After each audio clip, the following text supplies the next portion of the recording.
Good afternoon, good evening, and good day. We are on vacation, and I don't know if you can hear me or not. Let me. I'm single screening it right now because the iPad is not yet on the network, so I can't. I guess I could shrink stuff down. You might hear my nephews in the background if you can even hear me. Let's see. They're playing Fall Guys. Well, hopefully, I might have to move. You'll let me know. Let me see if I can't. Whoa, I don't need that full screen. We just got back from grocery shopping and it ran longer than I expected. So um, here we are. Let me get into the right view and then we'll check on it from there. Unless you guys can tell me in the chat that you can hear me.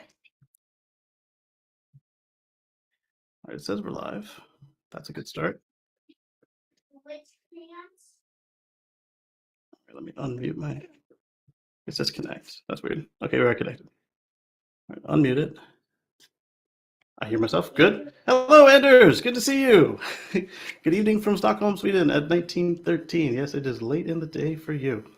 And I've got some stuff set up, but I've never done this single screen before. Well, I guess can't really say that. I always do this single screen, but my screen is 40 some odd inches wide, so it's a lot easier to do that way. Eddie says he hears us, and Anders says good evening, and Robert Williams says hello. All right, so now I need to give the password to the iPad, and then maybe some of this stuff will just work. Bye, sorry. And it was a photo, so I need to then take this in here.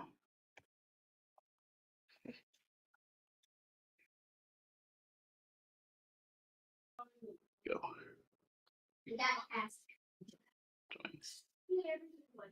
Just trying. Okay.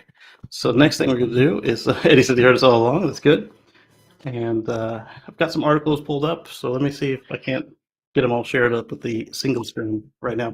So one cool thing that happened on this trip so far is FSD handled a roundabout or traffic circle perfectly for me. It did it. It did it did it perfectly, and then immediately after, screwed up the next one. Like they were both two-lane traffic circles, so there was an inner and an outer lane, and uh, on the second one, it started on the inner, waited for a guy to get out of the way, and then changed lanes in the middle. It did not do it right. It says enter the password, but it's spinning. Did I put the wrong? How's the background? Do I need to move? You guys hear me all right? Is it?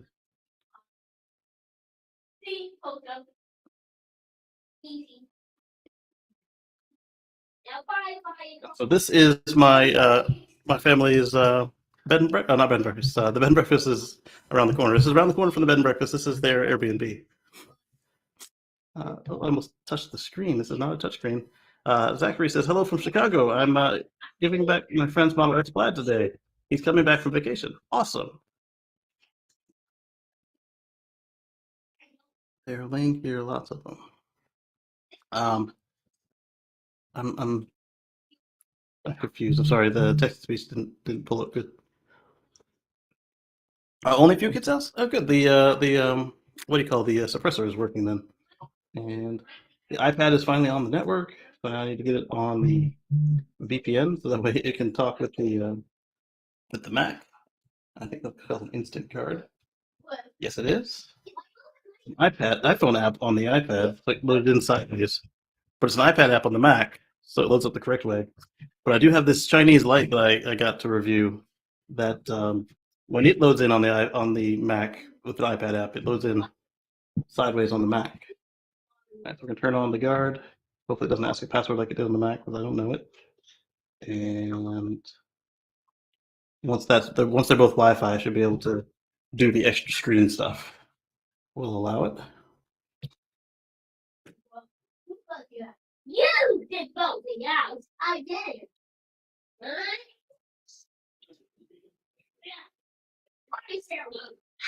It pulled up a touchscreen, but it's sideways, so I have to type it on the keyboard.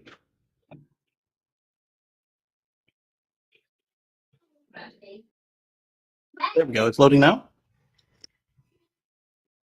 And Robert Williams says it's 98 humidity and 199% in the house. 3 lanes roundabout.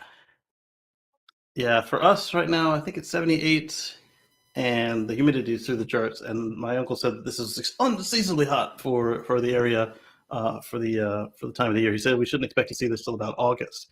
But for us, coming just from Virginia, it feels really cool, and I appreciate that. All right, so we're connected. It's rotated. Can I now move the mouse? Yes. Okay, so they're all together now. So I can now do this, and I can say display this grid on the iPad, and it should do it.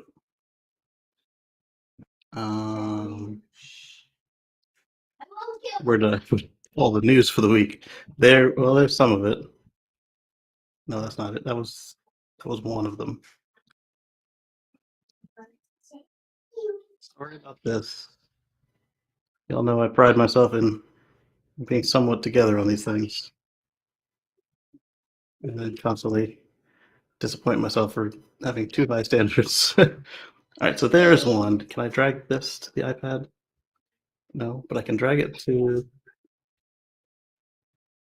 the edge of the screen. There was on a lot of the apps. There's a show on iPad option, but we'll fight with that later. And we'll just put everything kind of like side screen, and then we'll do share the screen. Make sure it's the right one again.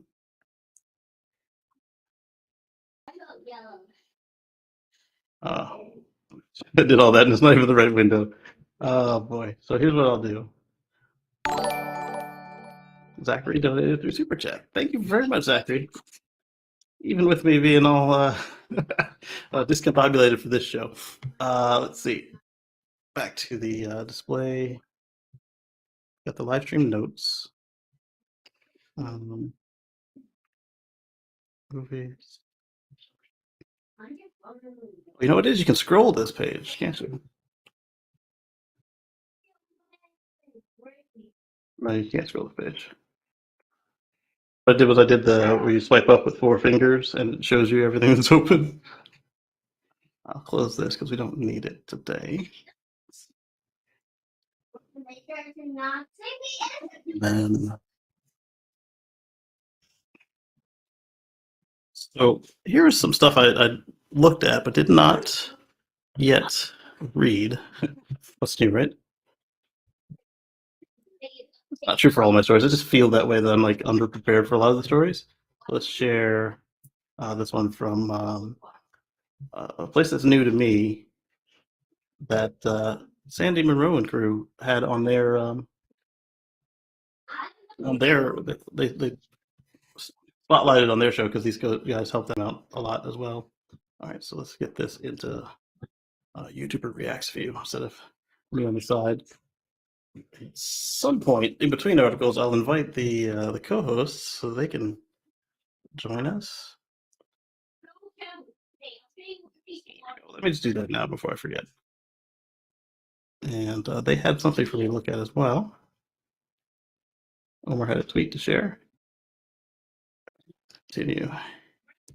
Use that. And then Dan had an interesting one that I wanted to discuss because it was a unique concept with the conversions of semi-trucks. It's kind of like we used to do with conversions of automobiles for EVs. So let's see here. I don't want to be the jerk. It's like, shush, kids. So what did I just do here? Why is this? Oh, I see what happened. I closed the one and it moved it. All right, so Zachary says it's a great show. Or sorry, Zachary. Timothy says it's a great show. Greetings from Tim in Arizona. Hope you're enjoying the vacation. Absolutely, I am. Still had to get up early, but other than that, it's like not having any set schedule or anything other than breakfast is pretty cool. So this is from the Autopian. They said China is already doing EV battery swapping, and here's everything you need to know about it. And this is going to get into the one that Dan brought up, so I'll bring that up next about battery swapping. I think that it's it's an easy start if you have your geography covered. But are you done with this video? What was done with the bottom? So with battery swapping, it's an easy, quick swap, and it gives you that whole 5 minutes. I keep telling you guys, I made a whole video about how 5 minutes really isn't, especially over the year. But it gives you that whole 5 minute perception of like once you're at the place doing the thing, it's not that much time to go from flat out to completely full. But what the people don't ever process because they're um, biased or not to say biased, but they're centered on this concept of I have to go to a place to recharge my range. So if I have to go to a place for road trips and it takes longer than 10 minutes, then it's taking too long. Uh, Without realizing that they're in this mind trap because they don't experience the fact that every day they start out with a full range, like whatever their range that they need it to be for the week is. Every day they wake up and it's there. Uh, they're looking at that one road trip. Oh my goodness, it took you like so to get here. It took us 12 hours of driving with rain and traffic, and we spent maybe 50 minutes at charging. But what happened there was the car didn't need 50 minutes of charging. We had one stop in New Jersey from Virginia, so we made it pretty far. It was already time for lunch. Then we had another stop in Connecticut, but that was because I had to go to the bathroom. We had one more stop somewhere extra because baby needed a diaper change. Oh, I got a laptop screen here because baby needed a diaper change, and then at the very last stop, because this place here has a 110 outlet, we stopped at the local supercharger. And that one, the car said we needed 10 minutes to do what we needed to do. It was actually done in 3 minutes. But Luna, she wanted to go to the bathroom. So she wanted to go to the bathroom after we already had enough to keep going. But it's very, you not say, oh, you hold it, let's go. No, that's not good for marriage. But when she went into where she was going, she forgot she had to go, saw a sale sign, and we took an extra 15 minutes. And the car went from just what I wanted to like 60%. Like it was almost full. So then we continued on from there to the inn to go see the family, and then we came here. Level one charge overnight. We added 10% back, and then during breakfast at the inn, the car added. I don't even know how quickly it was there. It was before we were done eating. It had already finished charging up to 90%, which is the set limit for us, and it was ready to go. In fact, when we got back here, I didn't bother to mess with the level one because it's only the last 4% that are missing right now, and like I said, we're not on the schedule. There's a supercharger not too far away, and the inn has a destination charger, so I'm not feeling for a charge. Yes, sweetie. They waking you up? Uh, it is warm, dear. We were going to do this from the back porch overlooking the pool, but um, I didn't. Good burp. I didn't roll out the awning in time, and so it was still quite uncomfortable. So that's my theory on battery swapping is that it's a good, easy, quick start. And if you've got a bunch of people that are going to be like road warrioring it, or if you have a high populace of people who have multifamily dwellings like apartments, condos, townhouses without driveways or garages, office parking, that sort of thing, for them, I think that the battery swap could work. Or like I said, if you've got semi trucks with team drivers that can't have any downtime whatsoever. But don't forget that if there's not team drivers, um, then they can't drive all day anyway. They have a set limit of driving, and cars like vehicles like the Tesla Semi are matched to their legal limits. And then the competitors, they don't ever advertise it that way. But from what I can tell, if you pick the right vehicle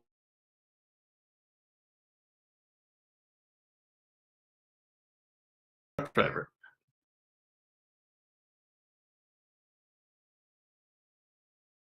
And then let's pull up. I was talking about what Dan had the article about the trucks. So let's get into that.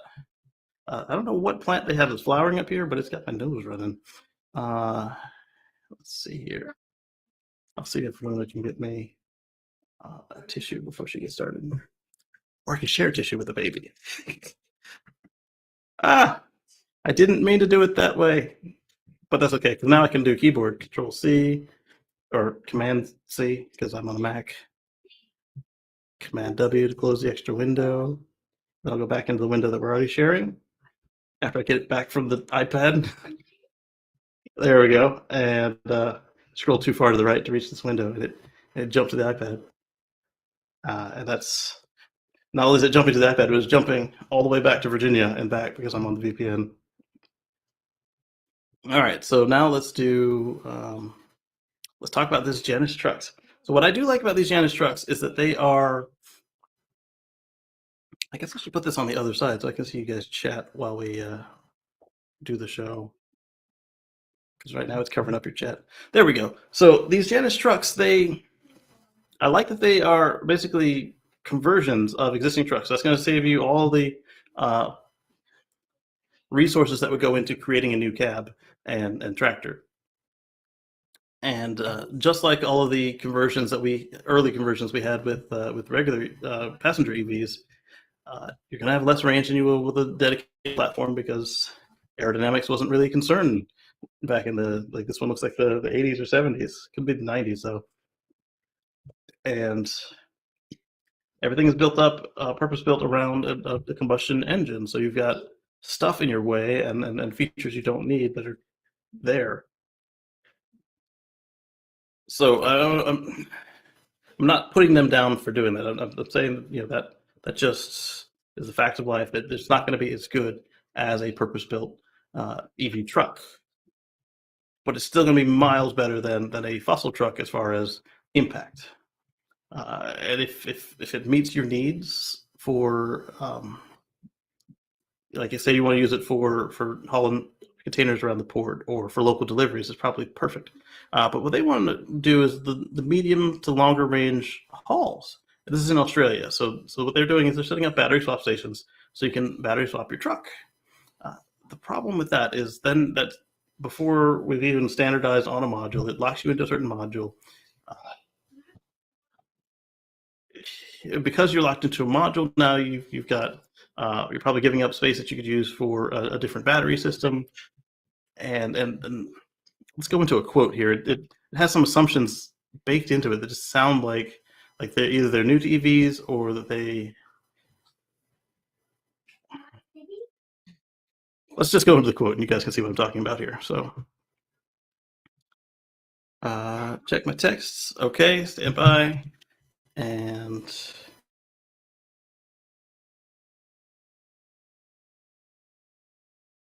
let me get you in here real quick.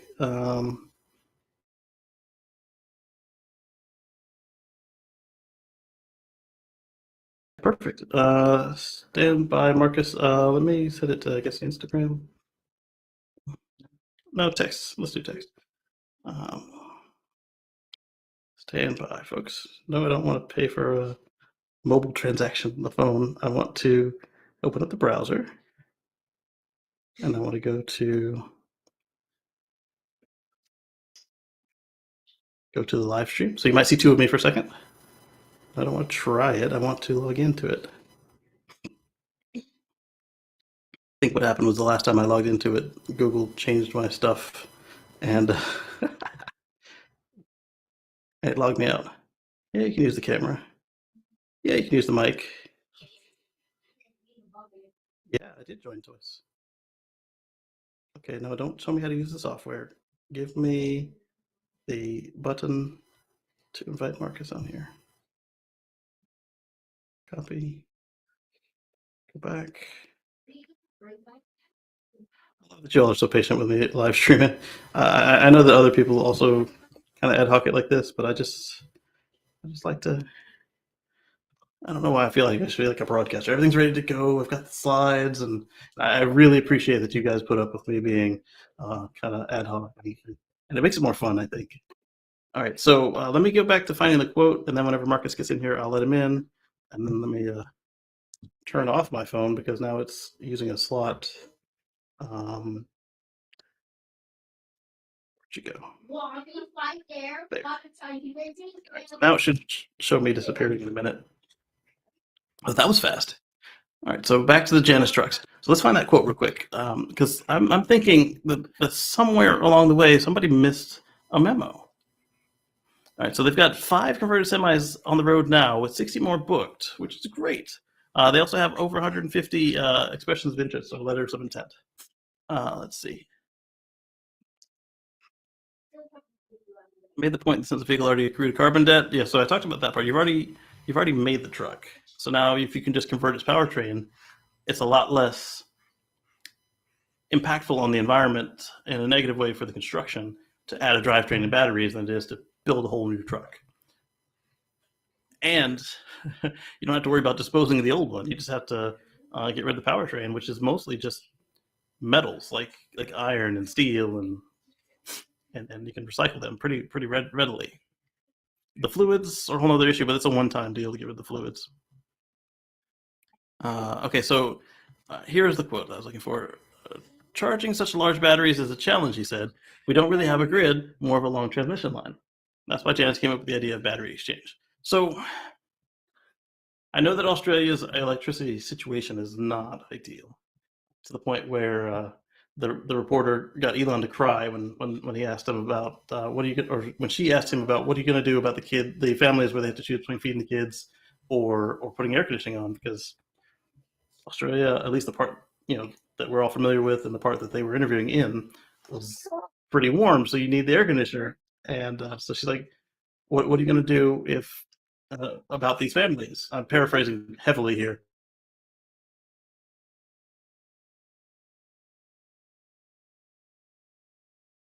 Ew. Yeah. Oh.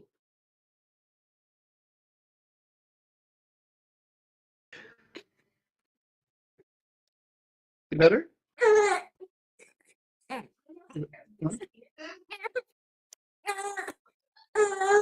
Do you want more milk? Okay. I don't think you do, but here. You win. So the situation with the trucks is even easier than with the cars, because you have set routes that you can take them on because they weigh so much, and they have heights and other restrictions that you have to contend with, and then they have set stopping points, so you can.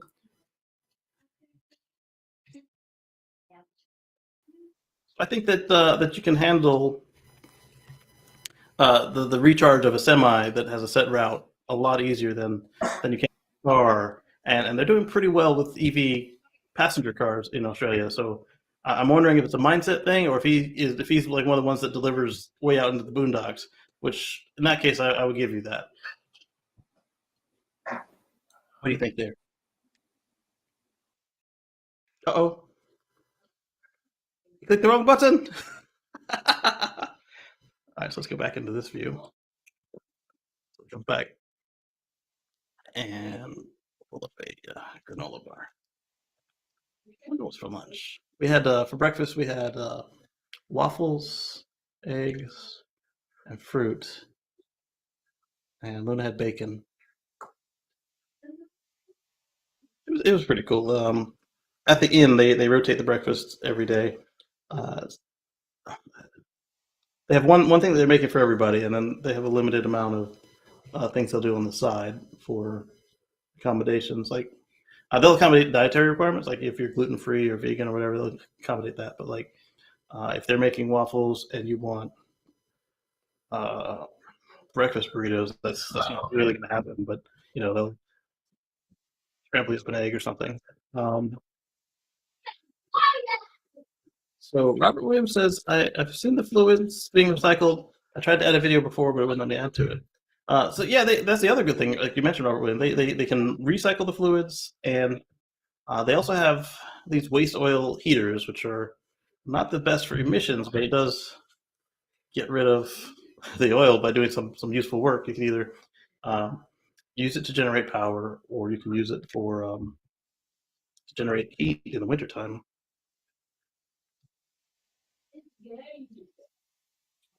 My niece is up there crying. She and Motoko had a little cry off last night. Like she started crying, and then Motoko looked at her. She cried, and then she cried back, and then Motoko cried, and it was cute. Robert Williams says, "I've got vegan organic lemon cheesecake for dinner." Oh, that's interesting.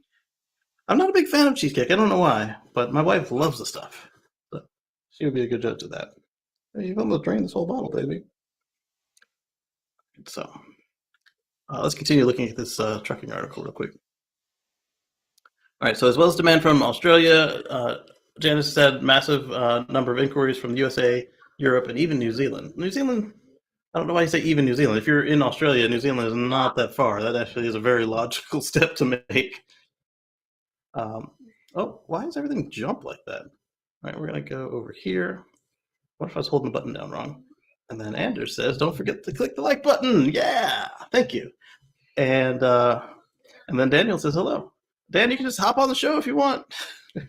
All right, so what do you guys think about the concept of conversions? I love the idea of doing conversions to save some of these fun cars, and maybe not like a museum piece. Like, please, I'm not saying don't do the museum pieces, but I'm saying be considerate to those like historical purists about like doing the very last original Porsche, for instance. But like, if it's something that's a dime a dozen of, like Volkswagen Beetles or certain 991s, just convert it to an EV. Keep the thing on the road. It's fun. It's beautiful.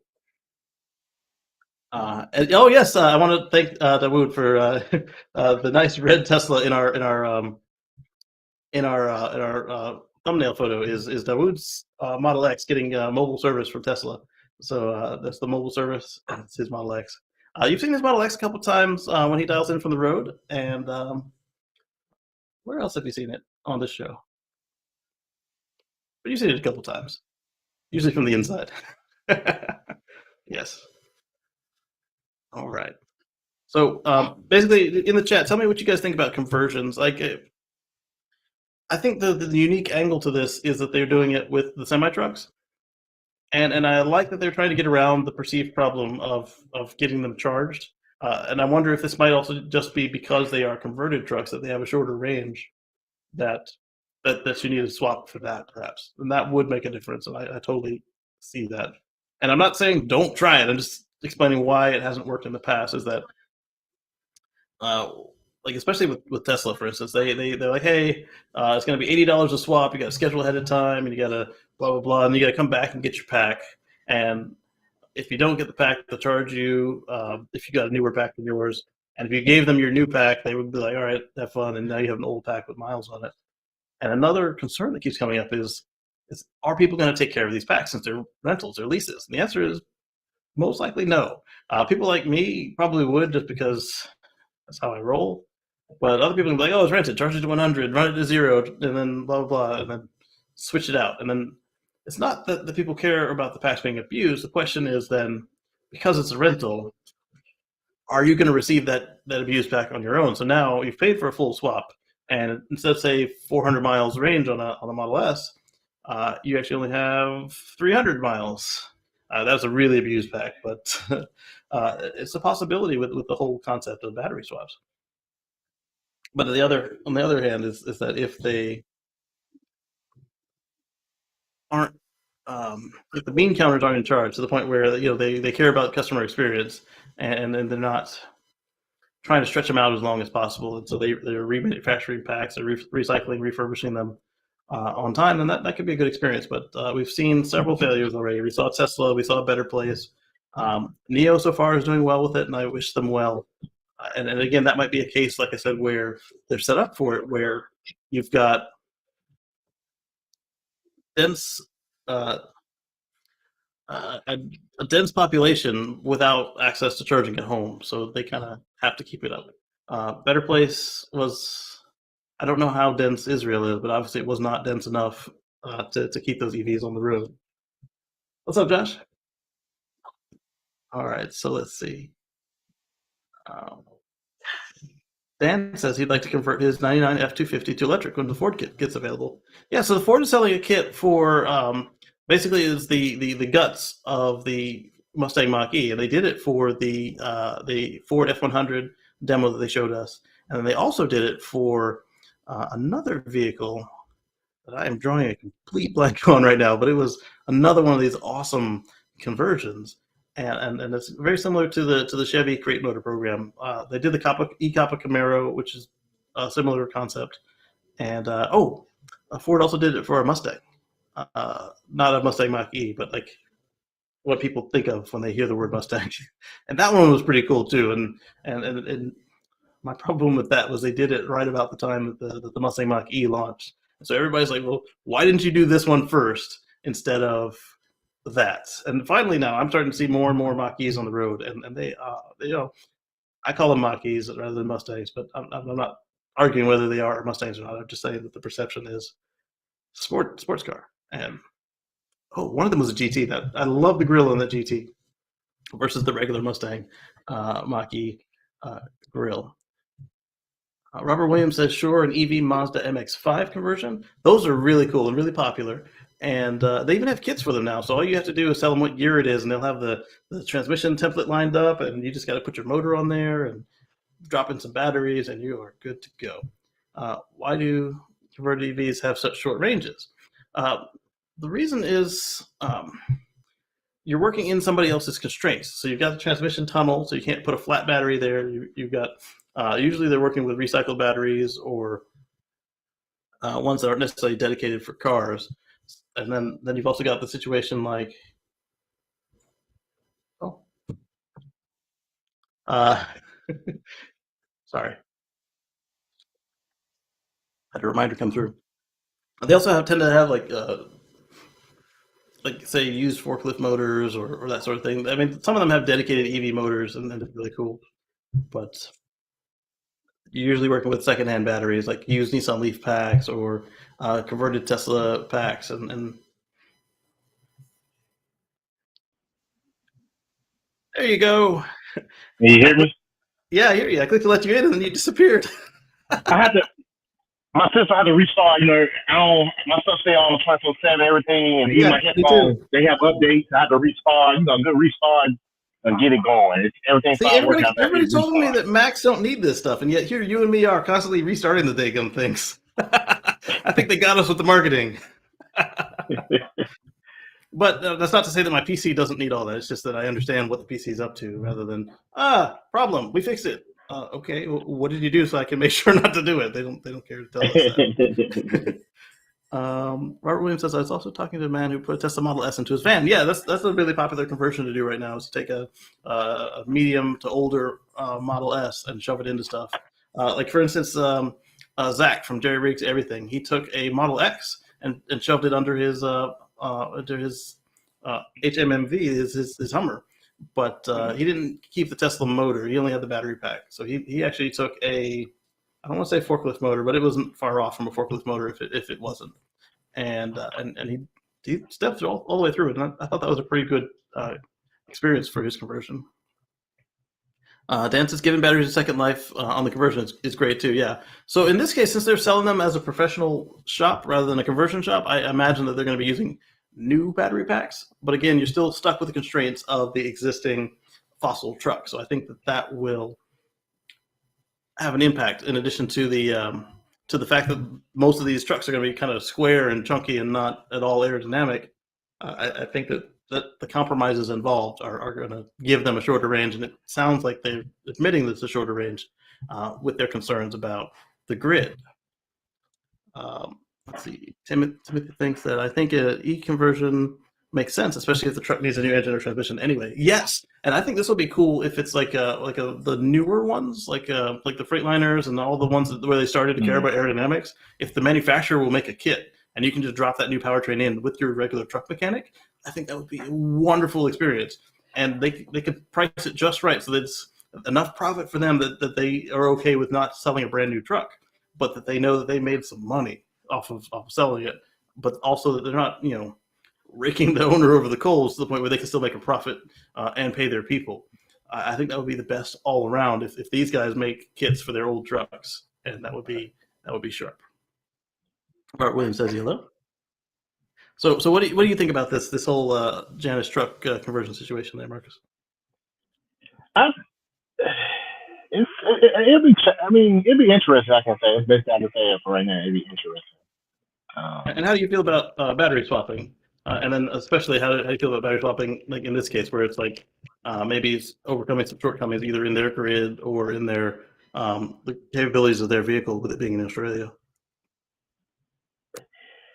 We talking about the same thing, like the situation with Tesla was talking about doing before they came out good, like that. Yeah, I imagine it's not as quick because later on they have a discussion about how long it takes and what the process is like. That's what I was going to ask. That's what I was going to ask. Like, how long does the process take?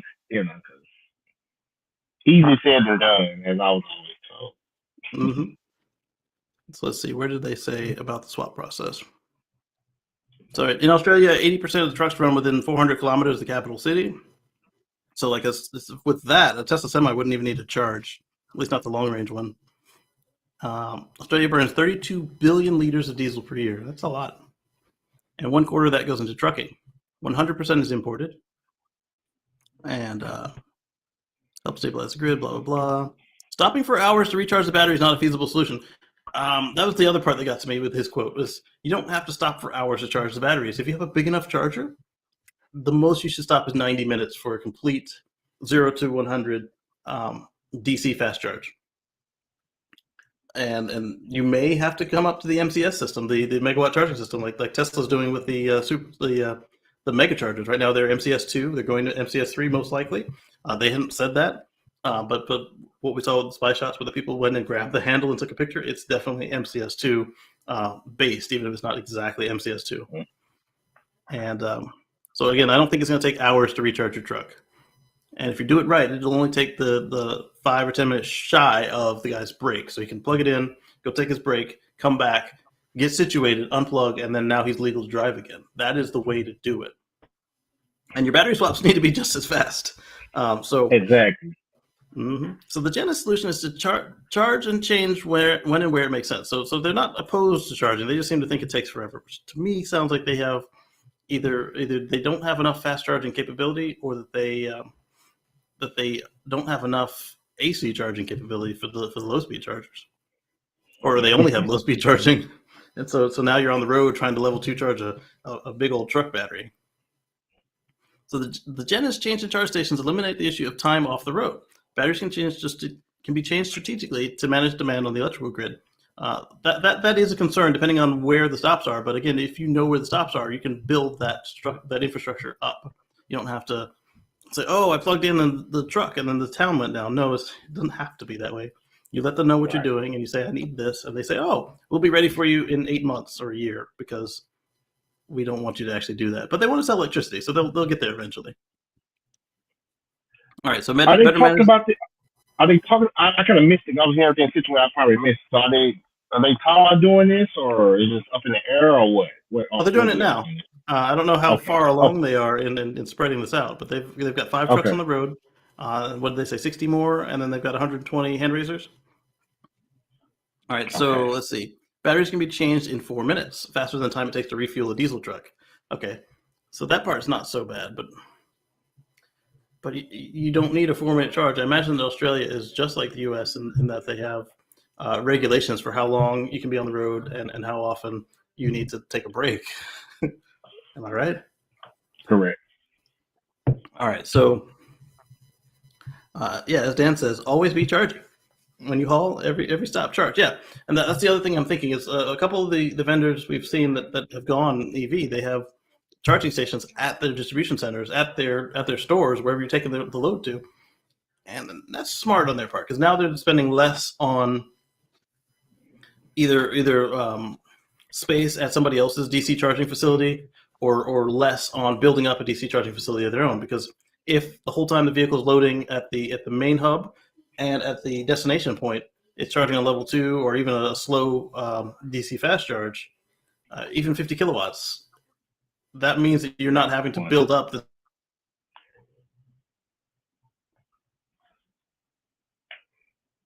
to make sure they can handle the load of charging.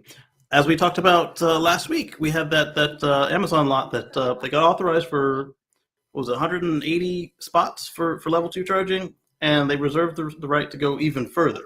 I don't know if we saw that they had any level 3 charging in those spots, but it would make sense to have one or three DC fast chargers with the way that they make 3 and 4 trips to one address in a day. Obviously, the logistics could be smoothed out, but right now they still have that option where you instead of combining boxes, they'll just deliver them when they're ready. I think what would be cool for them is, and I've seen them do this sometimes because I have the whenever it's ready option set. If they go through and they say, I want an option for don't slow my stuff down, but don't make multiple trips in one day. So if the stuff is ready on Tuesday, get the stuff that'll be ready on Tuesday, and then Thursday make a next trip for the next one. Don't hold it all up for Thursday. Because if I didn't pick the one box option, there's a reason. Like, hey, I've ordered something that, I'm a little Toyota, like a little just in time, right? So I realize we're out of XYZ and we need it now, and I don't want to go to the store. So I ordered it from Amazon because it'll be there in 2 days or the same day. But if you're already coming to my house that on Wednesday, maybe put all the boxes on the same truck. Maybe not even in the same box. I can recycle the cardboard, but make one trip. I don't want to see the guy at 3 in the morning, at 10 in the morning, and at 8 o'clock at night. If he's in the EV, I'm not as worried about it. But right now, my area doesn't have the EV vans. Definitely not the Rivian ones, and not the. I'm assuming they're Fiats. And definitely not the Mercedes because the plant's not built yet. The plant's going to be around the corner from. I guess it is built. That plant is not turning out the vans yet. The plant's around the corner from my house in South Carolina. That's pretty cool. All right, so let's get off these trucks. And what did I have next for you? You're in a different room today? Say again? You're in a different room today? Like you're in a different room. Oh, you're in a different state. Okay. Yeah. Gotcha. Is it hot where you all at, man? Out here in Texas, it ain't playing out here. Is it hot where you all at? Is it hot where you all at? Oh yes. It's they say it's like August out there. I thought it was pretty cool, but then the pool that I was going to be doing the show next to is in direct sunlight. So I was like, I rolled out the awning, but it was too late. Everything already got hot. Man, right, we was like 115 yesterday. Oh my goodness. All right, so I'm going to close the Janice Trucking article. No, I'm not going to close it. I'm going to copy this and then move over to the same window so I don't have to resize or reshare. Dan says Amazon should have the charging hubs not only to consolidate boxes and charge, but to brake area for the drivers. Amazon doesn't care if people have a break. They give you the screen box so you can listen to affirmations and have a nice day. Hopefully they start doing better for their people. I mean, I make light of it, but they could do better for their people.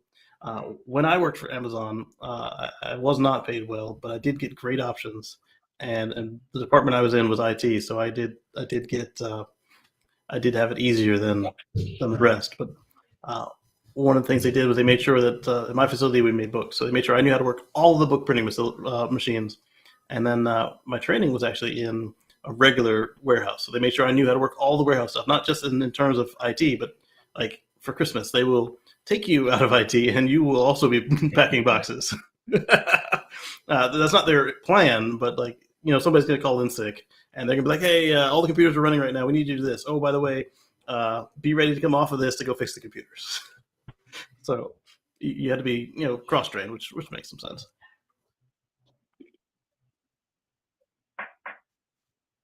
Pay was pennies. Like literally I just changed jobs and got a quadruple pay raise over that.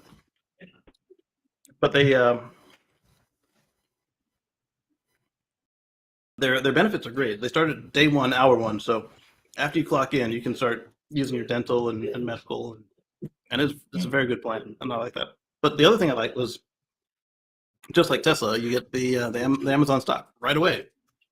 I didn't invest any of it, so that I didn't get to enjoy any of that meteoric rise they had in that time frame. But what I'm saying there is they're trying. They need to try harder. If the people felt that it was good, they wouldn't be trying to unionize. And I don't have anything against unions, but if they felt they needed bargaining, means that you're not doing it right. Same thing Elon says about his plans is like, we do well enough that they don't feel like seeking a union. His other thing with that is he doesn't want UAW in there because of the way UAW did that exact plant when it was part of Toyota and General Motors. He's like, anybody but that, make your own. Yeah. Okay, so I didn't read this article either, but I saw what it was and I thought it was pretty cool. Oh, okay, Eddie says LA Airport economy parking garage has a considerable amount of EV charging, probably 1/5 to 1/4 of maybe 600 parking spaces. Yeah, there's one in Atlanta that way too, isn't there, Marcus? A couple people in our group shared that one. Say it one more time. The EV charging at the airport in Atlanta is pretty impressive too, right? Atlanta? I haven't been to the Atlanta one. I haven't been there either, but I mean, I've seen photos from some of our groups. Oh yeah, Chris now, Chris. Yeah. And Terry. Yeah, Terry now. Yeah. Robert says Chinese EV van, Mercedes EV van, Ford EV van, Vauxhall EV. Yeah, absolutely. I was actually after I told you guys I looked at the getting a quote from BrightDrop. They gave me an automated message, never called me back. I went through and looked at everybody who's making an EV van, everybody who's made one that might be used, and then everybody who's on slate to make one. I even priced out the Ford E-Transit. I did one without a back, so I could send it to a upfitter, and it's just that range on the Ford is. I mean, it's great for what it's supposed to do, but it's not great for what I was trying to do with it. Remember the EV camper van situation. Robert Williams says it's hot. Yeah, he showed us in his house. It was really hot and has high humidity right now too. Savannah Airport didn't have that much charging, unless they have another garage other than the one that the Teslas are in. They had a fair amount, but it wasn't impressive. It was just good. The one in Detroit is that way too. There's last time I went. That was when I went to the Detroit Auto Show, or sorry, the Detroit Auto Show. That one was in, I want to say 08 was the last time I was there. They had no, it wasn't 08 because I took my Volt there. So it would have been 2012 or 2013 because I had 12 volt. It was decent, but it wasn't spectacular. But it's been 10 years since then, so they may have expanded it. I don't think we didn't go to the LA airport because we drove from Chicago to LA. That was a drive, and I enjoyed it because I went from in my Prius from Columbia, South Carolina to Chicago. Then we got into a Lexus, and we put a whose ad did we put on the side? It was not Lexus. We put their ad on the side, and then we drove it to LA, and I burnt up some of the insulation on the motor insulation. That was fun. It was a drive. And then we went through Texas. My first time in Texas, it snowed, and I had a gel pillow I put on the backlight, the back window, the shelf. Put on the shelf, and then it was my turn to sleep while everybody else was driving and navigating.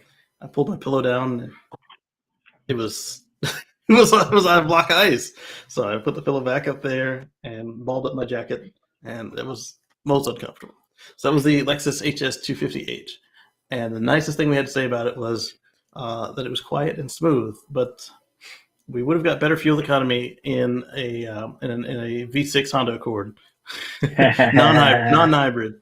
Yeah, it had more room too. Yeah, so that review was.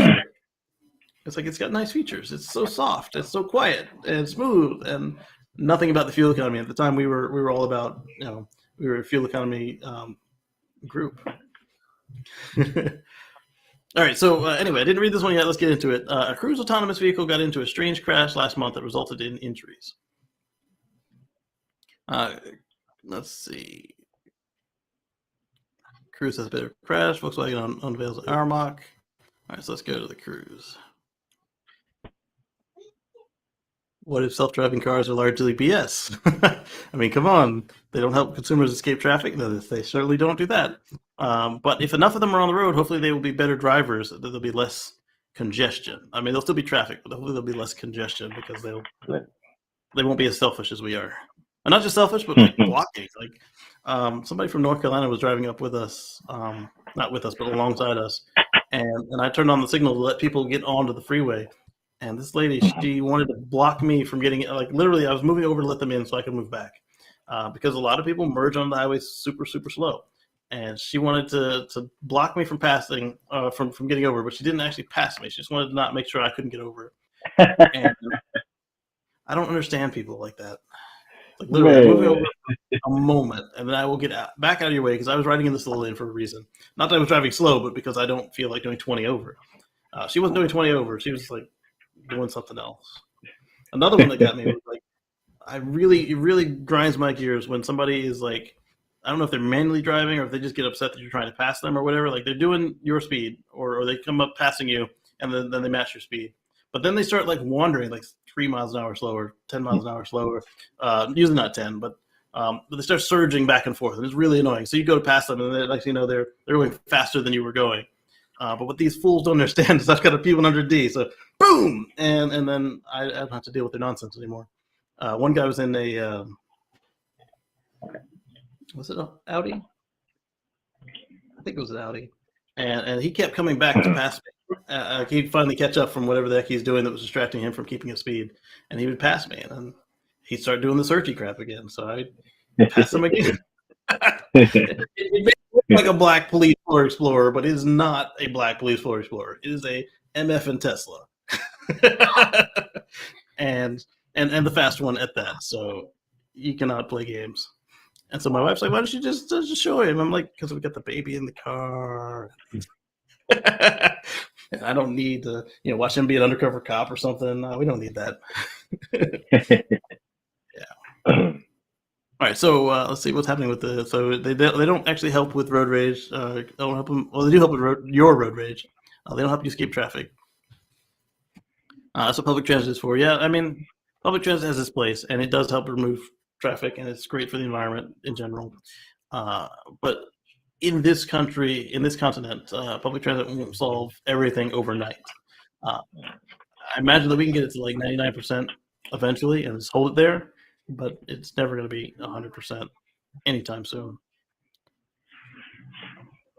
Well, I say anytime soon, but once everything goes computerized, like once we get AI driving up, then people will say, "Well, why don't I just take the train? It's cheaper."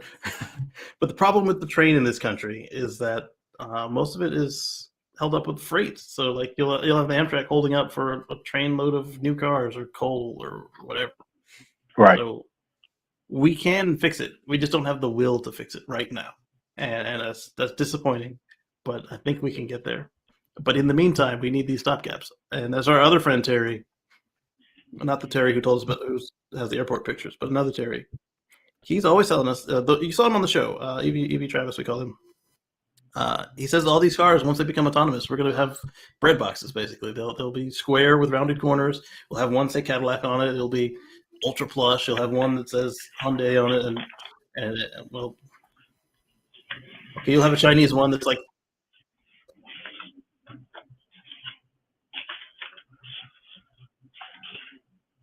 Won't be that one is more stylish or anything. I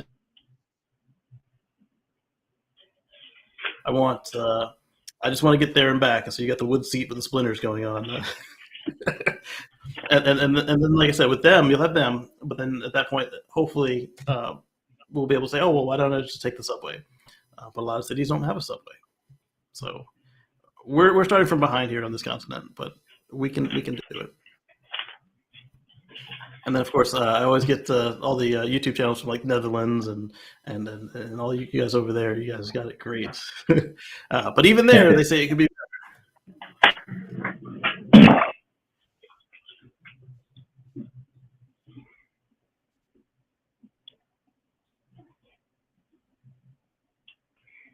Okay, so he's saying that he's not sure about the cost, which makes sense because whoever owns the car is going to want to make a profit. My whole thing was I wanted to, like, if the Elon robotaxi thing comes true, I want to have a couple of them in the fleet as like a manager, make a little money off of them, and then the kilowatts finally convinced Elon of what that was. Say, oh yeah, somebody's got to clean it and take it to service and stuff, right? So he's finally processing that.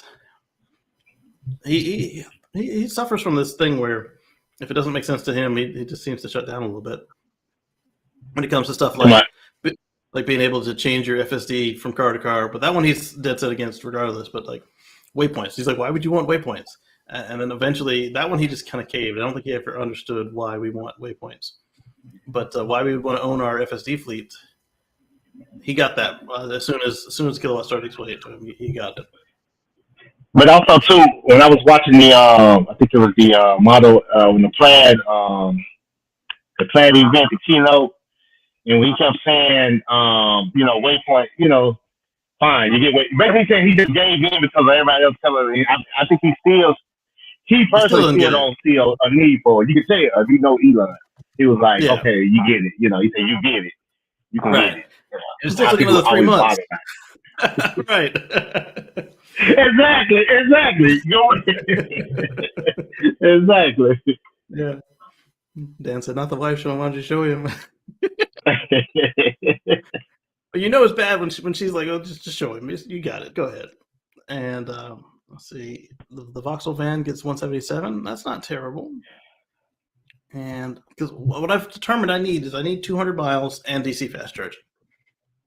Anything more than that is gravy. If I can get really fast DC fast charging, or if I can get 300-400 miles, that's great. I don't need all of that.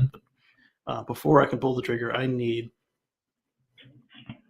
at least like almost 200 miles. But in the wintertime, I'm gonna need more than that because you lose range when you run the heater and when the conditions get colder. And the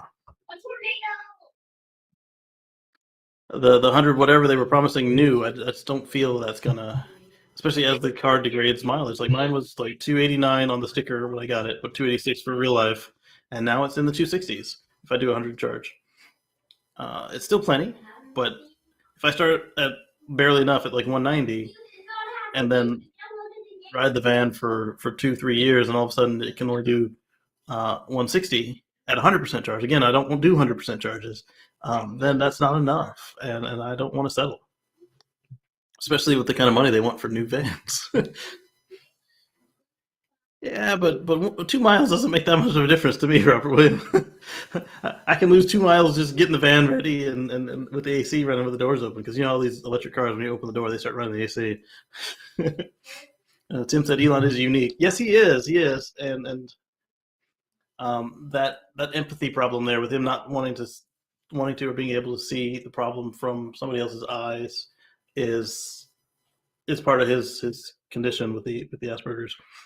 But he's not. He's on the spectrum. He's not like Rain Man or something like the point where he was crying with the kids who had to decide between food and air. So I mean, he's not a monster. He's so super eccentric that some things he does seem to anybody else on the outside looking in, they don't seem to make sense.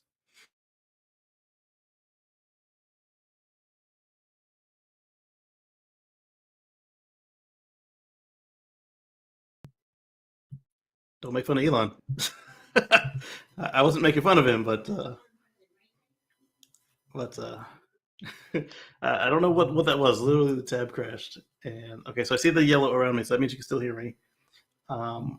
Let's get that article back. We will share. Yeah, it did sound funny at first, but I don't know if you switched something, but I didn't do it on purpose. Gotcha. All right, so here we go. So the Cruise Automotive we've talked about. So they didn't add my switch tab button back, jerks. Robert says it's like when you buy Neuro or Power DVD and you have it for life. Yeah, and you can move it from machine to machine. You just have to tell them I'm only use 1 or 2 computers, and then you have to uninstall it from the old computer. So yeah, I would love to be able to just say, hey, I have FSD, or at least until they give us everything they promised. hey, let me move this over so I can experience FSD on my new car. I mean, we spent a lot of money on it, and you didn't get what you paid for yet. I mean, you got features, but you didn't get what he was selling. You got what Tesla was selling, not what Elon was selling. And if you could move it while still giving them money, you know, these cars aren't cheap. Like, hey, let me get a new Model 3 that started at 35 and now it's in the 40s or 50s, right? So let me get what's new from you guys. Take advantage of this, and then once it's based, you say, all right, transfers are no longer authorized. I think that would be a better experience, and it would sell them more cars, and it would allow them to resell more used cars. Okay, so let's see. Let's see. Self-driving car, blah, blah. On June 3rd, a Cruise autonomous vehicle got into a crash in San Francisco when it turned left in front of an oncoming Prius and then stopped in the intersection. Parties in both vehicles were allegedly treated for minor injuries. Yeah, crashes are sad. I'm sorry. Minor injuries. It's good for new modern cars. The Prius was speeding and proceeding straight from a right turn lane. Oh, that's part of your problem right there. Is, you know, guys doing something not authorized, but at the same time, the autonomous car needs to be able to react to idiots because they're not going away just because the car got smarter. At least not anytime soon. So let's see. More importantly, I'm not sure if those claims are relevant, considering you're not supposed to stop in an intersection. Yeah, you don't stop. But at the same time, if it's a choice between hitting somebody or stopping in the intersection, I would much rather you stop in the intersection. Let's see. As an autonomous vehicle expert from Carnegie Mellon, Professor Koopman said to Automotive News, many people have a word for driver who cuts in front of them and then stops on the road, and it's not a polite word. Yeah, exactly. You don't cut people off and then stop. Clearing intersection is a basic driving test. If you can't clear the intersection for any reason, pedestrians stopped in traffic, sudden appearance of wildlife, don't turn. It'll be interesting to watch this story develop. Okay, so yeah, it'll be interesting. Let's keep an eye on this, and then we'll revisit it as we go forward. But in the meantime, rather than me trying to find the window, let's switch to the notes. And if we have time, I'll come back because I had a couple articles that were getting a little stale now. But I don't know if I could save them another week. Plus some new ones open in that same window. All right, so let's start with this one. I didn't want to left click. I wanted to right click. Stupid machine. I even gave it a 2 fingers push, and it gave me a single click. Let's put that here. All right, so FTC is considering a rule banning junk fees and other add-ons from dealerships. I read the notes wrong. So this, what I thought I was clicking on was Ford is no longer going to do lease buyouts. The same way that Tesla won't let you buy out your Model 3 or Model Y lease, and now any of their cars. Ford is doing the same thing for their electric cars because they realize that they could make some money by doing that. And to get another way, they're copying Tesla. But as we discussed in the past, Ford has stated they're going to be copying Tesla and trying to pass them where they can.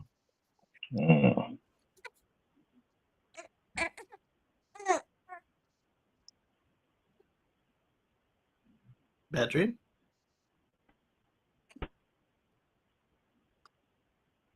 Oh, you hit a burp. Okay, well, that's a good enough reason right there. Oh, you didn't burp. You threw up. No, that was a burp. Okay. It sounded like a vomit, that one. All right, so anyway, so that's another place where Ford is copying. And I think this is Kia dealership, Ford dealership. It looks a little Fordy, but and Cooks. It's probably a Kia or Hyundai. Anyway, so the FTC is considering a rule banning junk fees and add-ons from dealerships. The rule would also crack down on bait and switch advertising, thankfully, and require full upfront explanation of all costs. Those bait and switch advertisings, I hated that crap when I was a salesperson because you would have like it would advertise some car that either there was one on the lot so that it would count, or it implied that you were getting something else. So you come in and who's joined. There you go. Good morning. All right, so with the bait and switch advertising, you would have, like, say you have a Honda Civic with no air conditioning and crank windows and a stick, and we'd show you a picture of the fully loaded Honda Civic with leather and navigation, and there's a little tiny text that says, "Oh, this is not what you're getting." They get there and they're like, "Oh, I don't want that," and you're supposed to sell them up. And that one was not as bad as some of the stuff that's out there. And I'm not saying that um, this is, well, it happens a lot, but it's not, it's not what everybody's going for when they make sales. But anyway, so if the customer was already looking for a Civic and they weren't stretched to get the one that you were showing off, then like, oh, hey, you want air conditioning? Okay. Oh, you want an automatic? Okay. So we told you it's going to be $100 a month. It's actually $175 a month or whatever. Well, 175 is quite a jump, isn't it? So it was actually 125, 150 for the one that you actually wanted. Or you can get this Mac Daddy one in the picture, and it's going to be $300 a month. And those I didn't like, but they were not as bad as the freaking contests. Like, hey, they mail out a bunch of keys. Say if this key fits the car, you win the car. Depending on who was running the thing, there was either no car or like the key never actually, like, I never actually, not never, once we gave away a car. And that one wasn't even the key thing. That one was a come on in, scratch, see if you win a car. And what that one was a 3-year paid lease on the car with the no air conditioning. And so at the end of 3 years, you had to give it back. But it was a real car. It really did exist. But other times, like I said, with the mailers, sometimes it just was no key. Right. So what about the little language at the bottom of the ad that says like one available at this price? Right. And so that's where they get you, yeah. They show you the fancy. They show you the really cheap. Actually, they'll show you the really cheap one, and you're like, "Oh yeah, that's the one I want." And then you get there, it's like, "Oh no, we already sold that one." Right. There are only two. You should have got here when we opened. Yeah. You opened 2 minutes ago. Yep, should have got here. This is across our dealer network, so actually it was sold in Hoboken. Right. You should have gone there. Well, that ad was on Wednesday. The sale starts on Saturday. We sold the car on Thursday. Right. So that one is gone. No longer available. Right. So I'm glad to see them adding a little more structure to this. And most of the places I worked at, well, for the ones they did themselves, they never did any of this crap. They did kind of skate the line sometimes, depending on where it was and what time of the month and whose job it was. But what happens is you have these consultants that come through town, and some of them are real snakes, and they would do that stuff. And you have to suffer the consequences as a salesperson. And the customer's looking at you like you lied to them. Like, I didn't do it. I just work here. Do you want the one with air conditioning or not? Well, what did you come here for a Civic if you need an Odyssey van?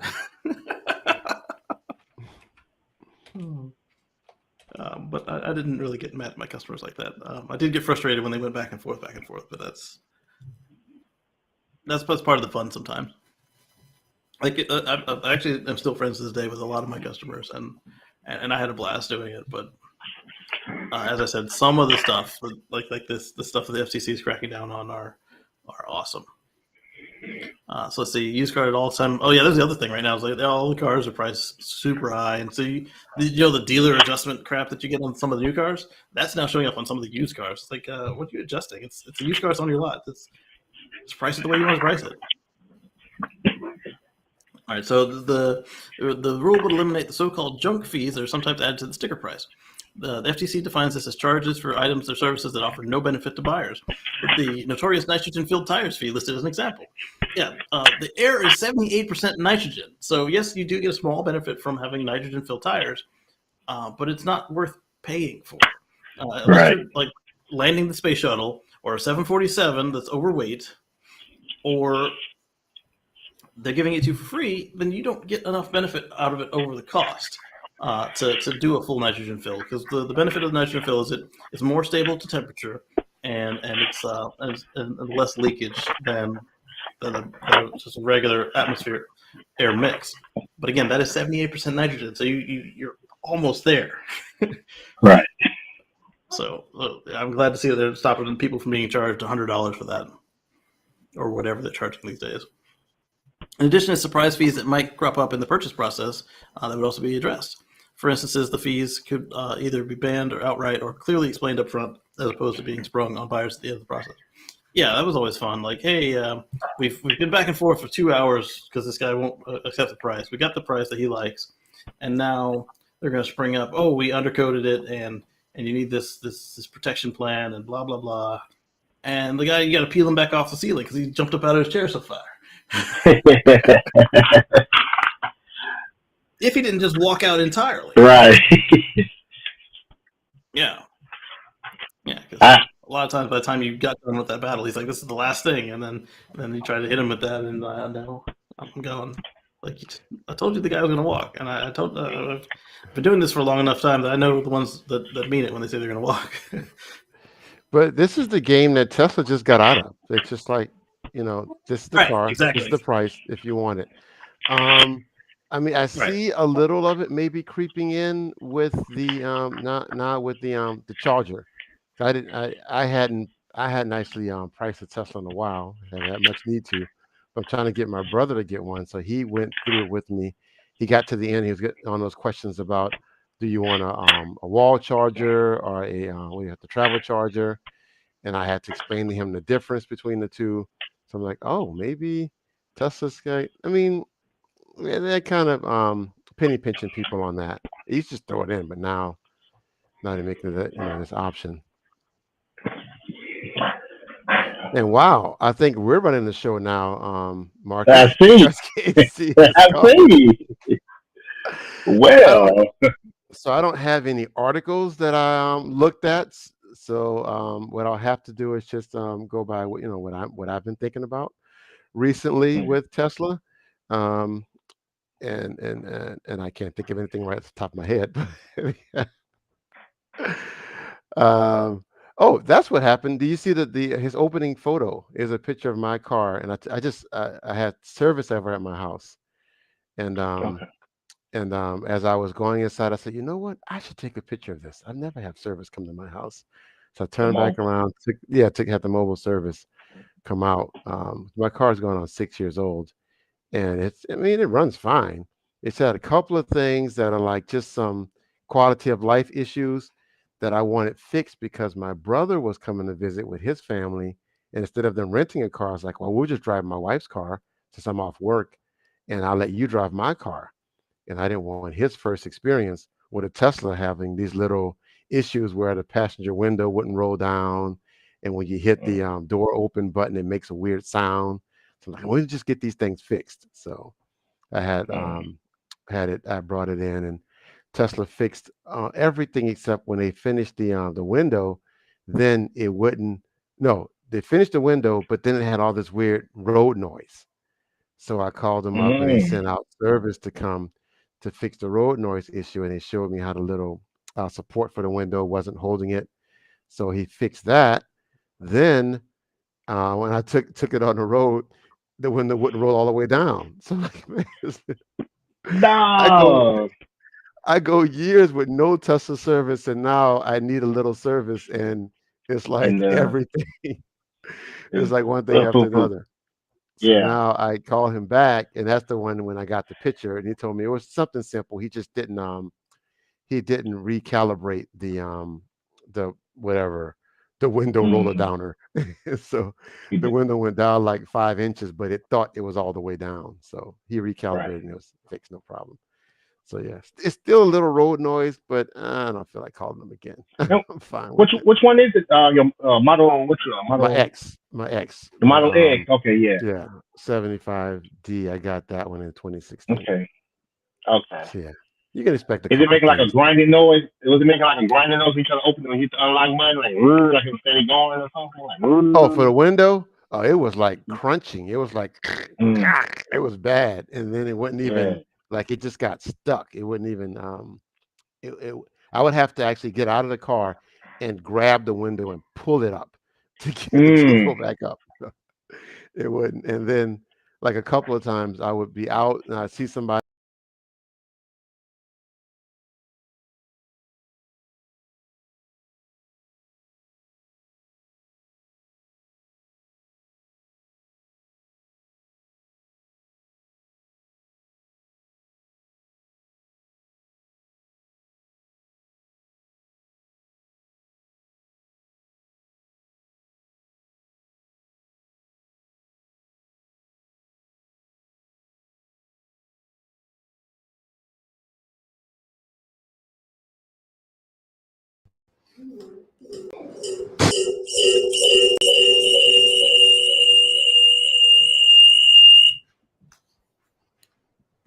All right. Start my camera. I can hear you. I can't see you. Perfect. Though. Ah, there you are. All right. Sorry about that. My Mac crashed. and then the iPad didn't know the password. So, and then by the time I got the iPad working, we were back on the Mac. So sorry about that. So yeah, I just kept talking. I said, I don't know if his audience can see us or not, but I'm just going to keep the show going. Absolutely. They have a what they call a protection feature. So I don't know if I've got a minute or 10 minutes to get back. Oh, okay. So I was actually keeping the show going. You were, absolutely. What I need to do is give you guys they have a button so you can handle the chat and everything in the meantime. All right, so the autonomous car shows violence. Absolutely, Dan. So Robert Williams said there's a 215 bigger battery for that Vauxhall, and the figures were done at motorway speeds of 70.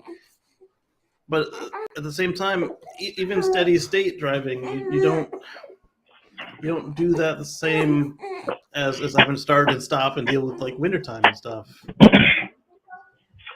So I mean, it's a good start, but I want it to be done on the fuel economy cycle, because then you have something to compare it against. You're lucky there's something left here.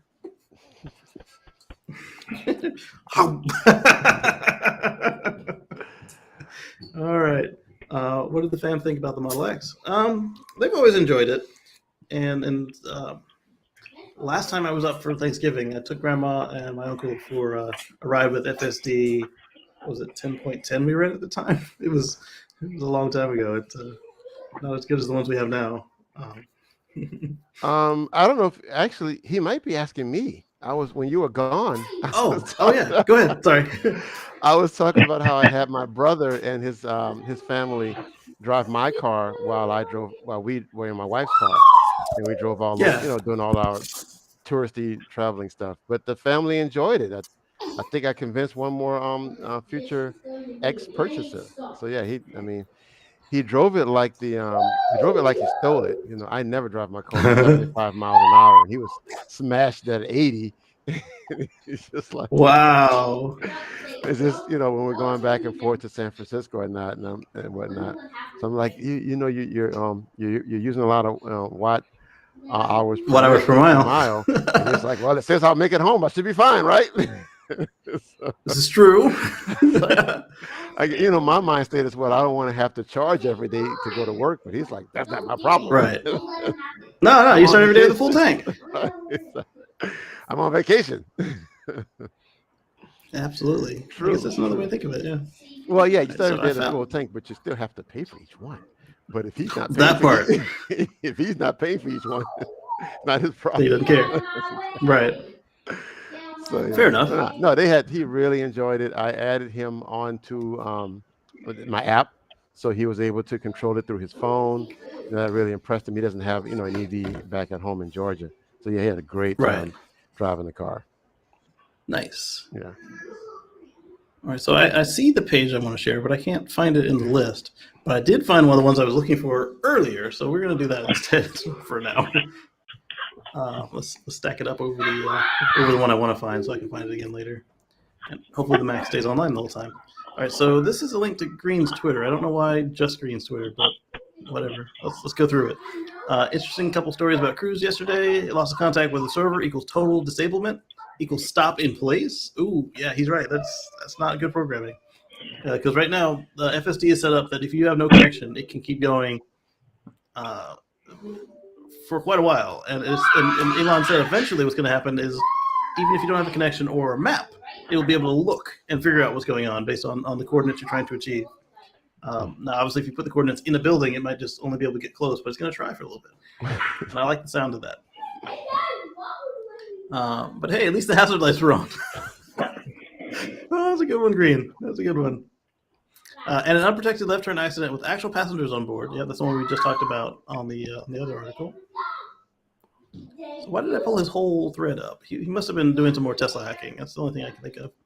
MCU1 is getting some love again. 2022.8.10.1. It's getting pushed relatively wide. Oh my goodness, you guys got a current year update. Last time I talked to somebody with an MCU update, MCU1 getting an update, it was like 2021 dot whatever in the middle of 2022. Nice. Oh, and back when we were in 2021, you guys were getting 2020 updates.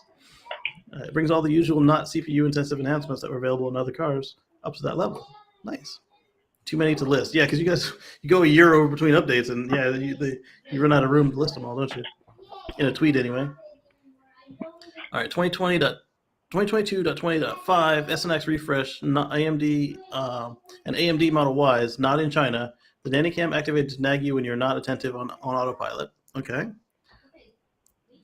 We need that anyway. There's a lot of distracted driving going on. You wouldn't believe the amount. Well, actually, you might believe you wouldn't be happy with the amount of people I see driving on any level of autopilot with another screen showing up on the attached to their dash, in their hands, or whatever. On our way up here, before we got to the two bad drivers, not that this person wasn't a bad driver, was a classic Nissan Leaf in that burgundy color. He was getting on the highway, and I was like, "Oh, hey, look, a Leaf! Let's wave at him." Dude is like looking down at the phone. I don't know how he merged onto the highway, looking at the phone in his hand. And I'm like, his window was open. I was like, I wanted to say something, but I decided not to. And I just drove out of his way. That way, if he went slamming into stuff, it wouldn't be slamming into us. Speaking of windows, my baby window will not open on the Model X anymore. It doesn't go down. Thankfully, it didn't get stuck down and not be able to go up. So I get to put in a mobile service for that. I hope we'll do it mobile. Your baby window? Probably won't. You mean like the Falcon Wing door on the baby side? Oh, okay. Baby window. That's window. That's what you missed when when you had the technical difficulties. That's why I needed the mobile service was actually the. Oh, that's what yours was? The same thing? No, it was actually front passenger front window, but it would go. It would go. It was horrible. It would just make this cracking sound going up and down. I'd actually have to get out of the car and pull the window back up whenever we went. I had that on my Volt and one other car. Yeah, but the worst part is I was just about to tell Marcus when we got kicked off is that the worst part is when you see someone and you want to speak to them really quickly, you forget that the window is broken. You push it down. No. Now you gotta get out and shimmy it back up. May I ask how bad the damage was on financially from that? Since I'm out of warranty too. That service included, fixing the window, and actually, I also had some trouble with both front doors. Would open just fine, but they would make a weird motor spinning type sound, and they wouldn't open automatically. They would, and then they would eventually open like the icebreaker was delaying. The icebreaker was doing the door job? I think so. That's what it sounded like. And my passenger door was doing that for a minute. I bought some grease and forgot to put it on the car before we left. Go ahead, sorry. Yeah, the Falcon Wing door made a loud pop when it got to full opening, but that's what the driver's side one does. But mine's been so what happened with that for a long time. So I just I didn't want to give it to my brother and have him talking crap about Teslas. So I had been living with it for over a year. It's fine with me, but I didn't want to have my brother talking crap about me. So I had that all fixed. It's like $1,300 total. Oh man! To answer the question, yeah. Okay, that's not terrible for all of that. Yeah, I just closed all my tabs on the phone on accident. Oh no! But figuring that it was been about 3 years. The last service was my AC replacement about 3 years ago. So that's besides I had one 12-volt battery go out, and now this door stuff, which is, I'm still gonna call it optional. The car ran just fine without me fixing it. So Yeah. Hey, let me ask you this: do you guys believe in or look into like a third party insurance? I mean, not insurance, warranty like service fee for Teslas and so on.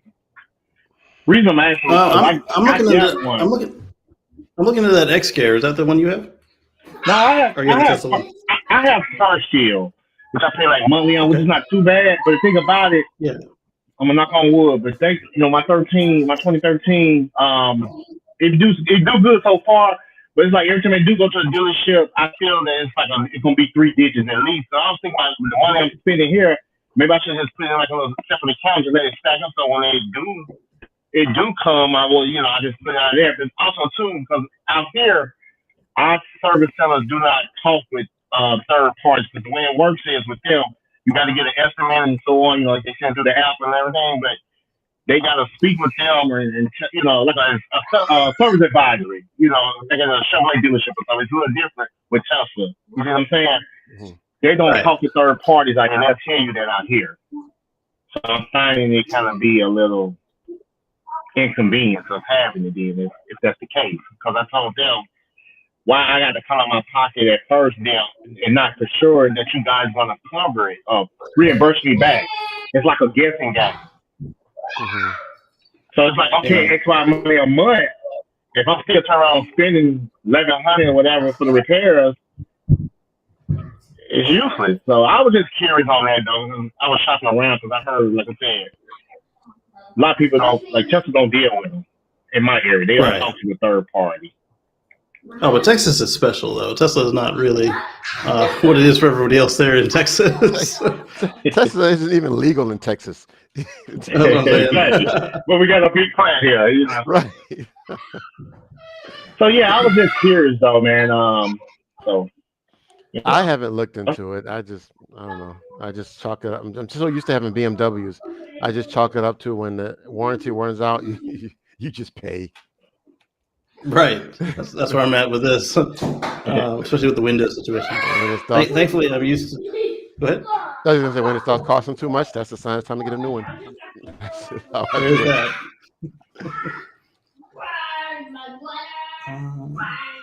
So there was a way to undo the close all tabs, but I don't see it now.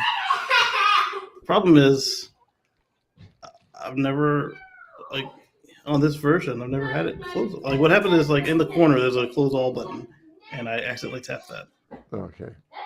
when I was trying to hit the power button. I should have just left it on.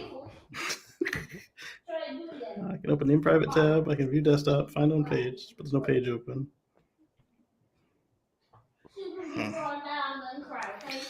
That's annoying. Anyway. what about tires? Have you guys just finally? I kind of did a calculation up there where hey, the tires it's going to eat those tires up no matter what you do. And like the tires I have on my P85, I'm running for Falcons, which are they're pretty good. I've been happy with them since I owned the car from the previous owner, and they went up. I used to get them from Walmart. And that time I was set like 2 years ago. It cost me like $890. Now I just Right. ordered the set a couple of weeks ago. I just had them put on. It cost me $1,300. Oh my goodness. Wait, for for a set what? of four. For set of four, which ones? Falcon, Falcon tires, but they're 21 inches though. But, And which my car, which car you putting this one on? Those on? my P85, my P85 Plus, my 2013. Oh, okay, old one. All right. Gotcha.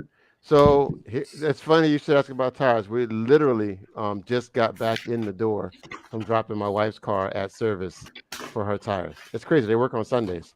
They do now. Yeah, I was trying to listen to the show, but my internet went out for some reason on my phone, so I couldn't get back into the show till I got into the house. Did you freeze? We brought the car in for service last weekend because it was making a funny sound. She's got a black Model Y. This is a 21. It's making a funny sound in the suspension when it hit bumps. So they did a little road test with us. They took it in and they found, I don't even know what they tightened up, but that sound is gone. While they had it, they went ahead and gave us estimates that she needed two rear tires, 300 a tire. And I said, well, we'll come get the car and go ahead and look and see if I can find it cheaper somewhere else. I went to Costco. I went to another place, Les Schwab, and they were all more expensive. And they were just like, well, we can't get you the same ones that Tesla recommends. And it was just a lot of rigmarole that I didn't want to deal with. So I just said, you know what? If I just bring it to Tesla, they'll put on what they think is best. I pay it and it's done. So I brought it back to Tesla, got the estimate. Now it's $350 a tire. They want $2,200 to do all four. It's like, you guys are killing me. Just the tires alignment and balancing, all that kind of stuff. So they want $2,200 for the tires. So we just left it there for them to do it. You already did? Oh, okay, never mind. I was gonna say, man, get with me after the thing, man. I can give you, I mean, same. I gotta get, you can get this. You can. It's just pain about being patient for once, because they got a high markup on that stuff. I mean, but we gonna get into that though.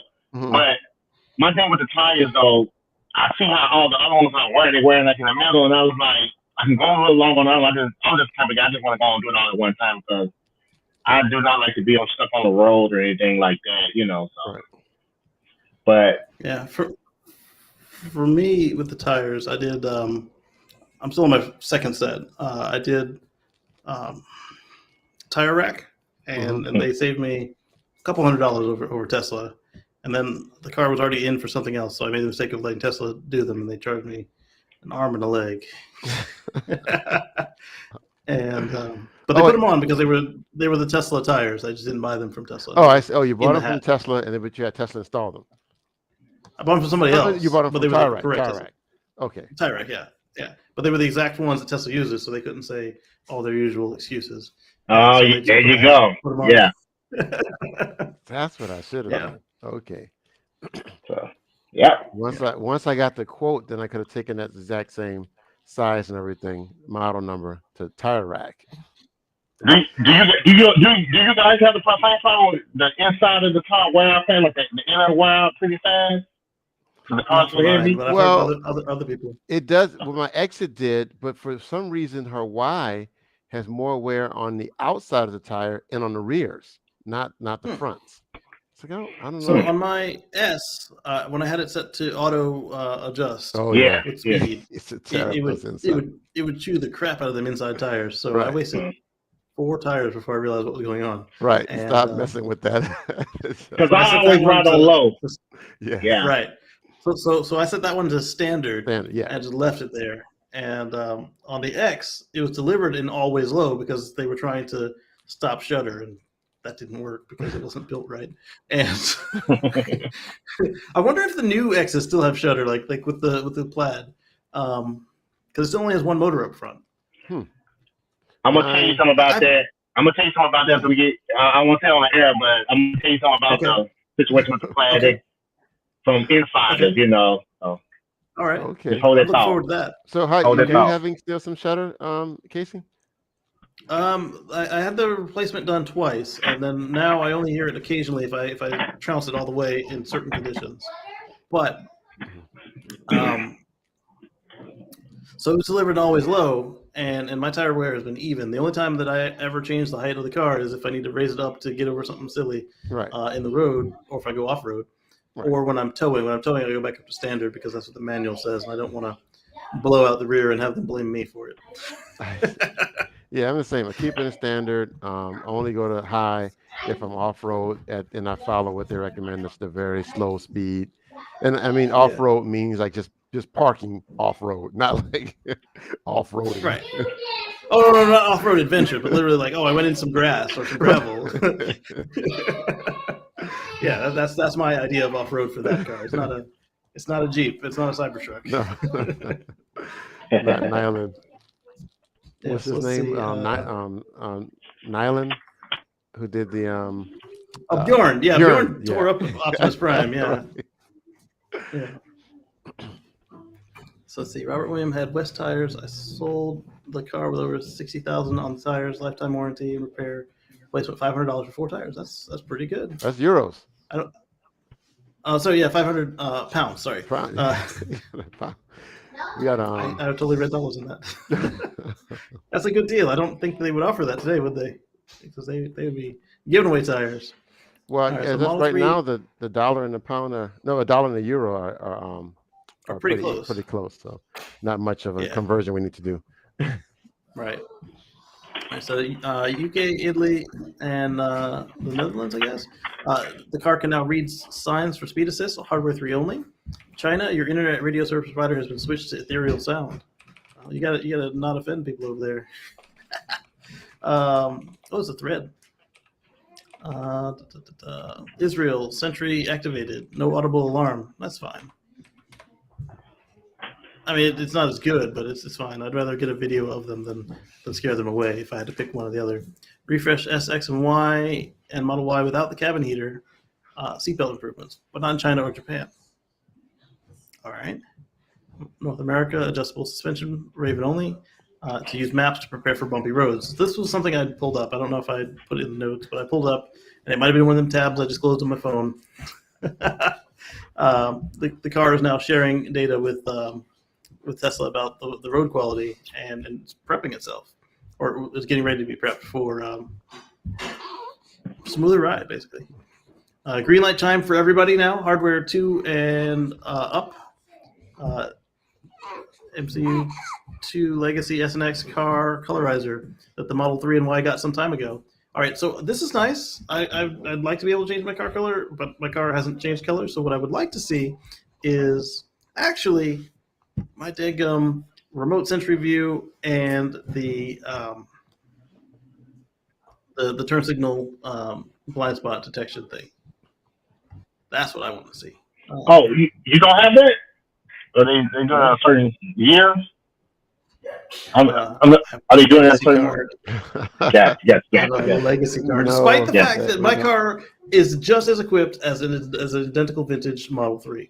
Yeah, but Model 3, by the way, which did not have the upgrade to hardware 3 AP. So my car's actually better than say Jen's car. Got the wrong shape to it, so they can't do it. My screen's got the wrong shape, exactly. so Jen, who hasn't bothered to upgrade her car at all, gets all these wonderful features, and I get told that my car is too old, despite the fact that her car is actually a few months older than mine. Actually, Jen's one of our friends. Oh yeah, couldn't they put it right on the driver, the heads up?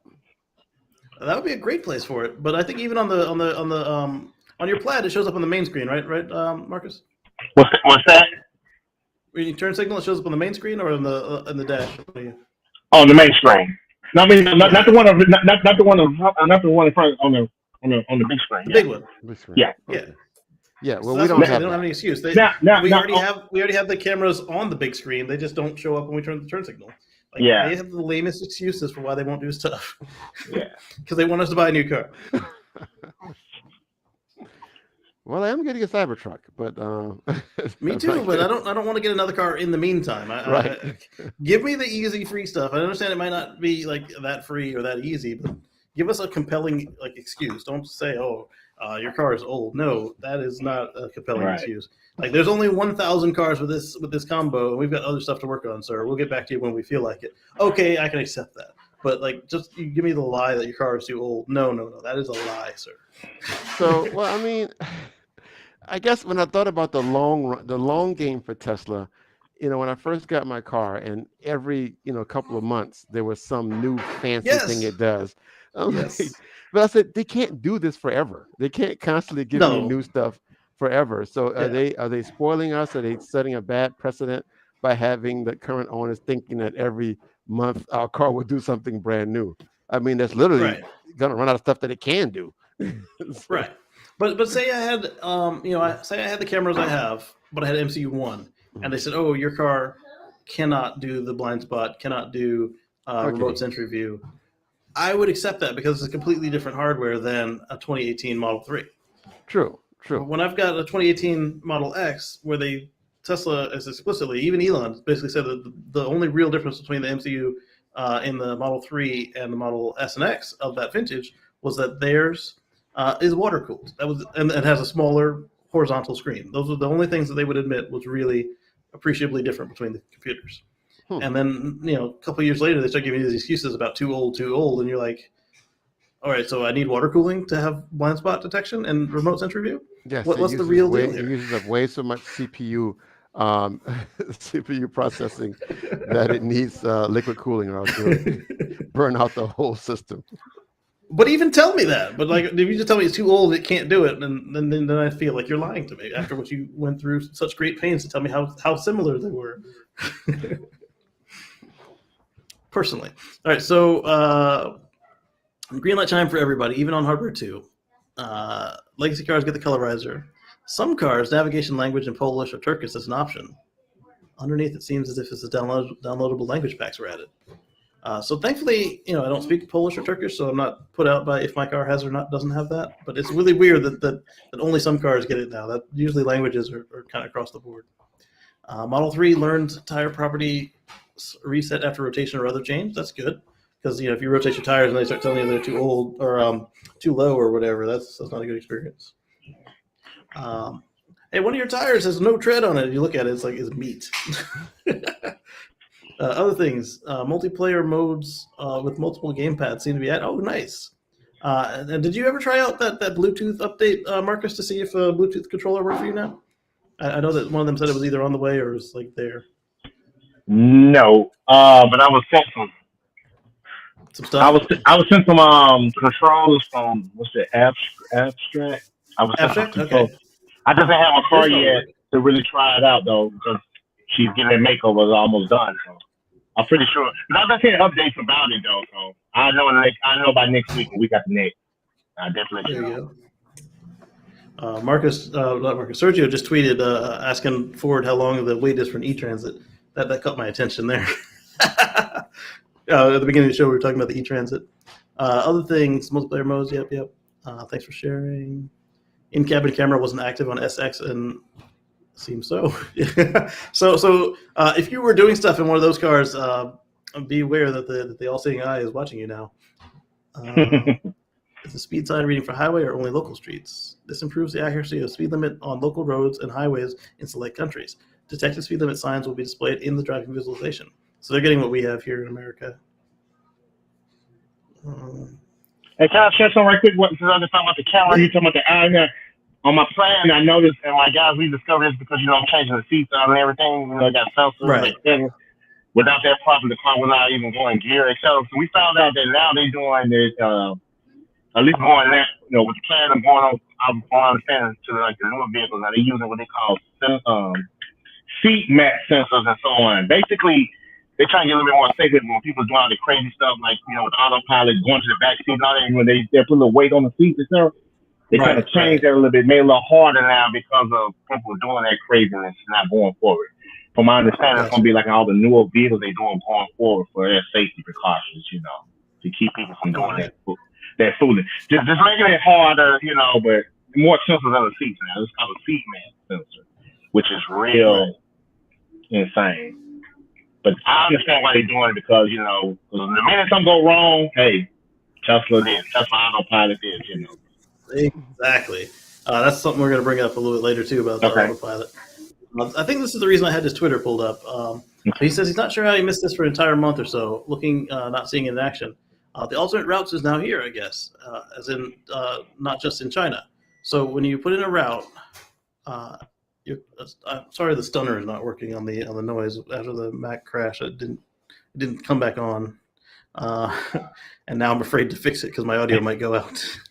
But they're all getting ready to go to grandma's for to meet up with grandma, so that's fine. Yes, sweetie. It's almost done. Look. Okay, you can have it. Here's a video of him selecting an alternative route to change the display. So it shows up kind of like it does on Google, where you get you got these different tabs you can click on to pick the route, which I think is pretty cool. Do I have that now? You don't have FSD, so probably. No. Wait, no. You know what? I bet you he had to hack it to do that. Okay. Let's see. Is it route options premium connectivity only feature? He says probably. OMG. What version you're on? I don't see this. Exactly what I ordered. So let's just say that if it's if it's not on your car now, then it will be soon because sometimes green will turn on stuff that's not really there yet, but is on the way. Yeah. All right. So let's see what else is in here. All right. So we talked about pothole and rough road detection. That was in Green's tweets. This is one that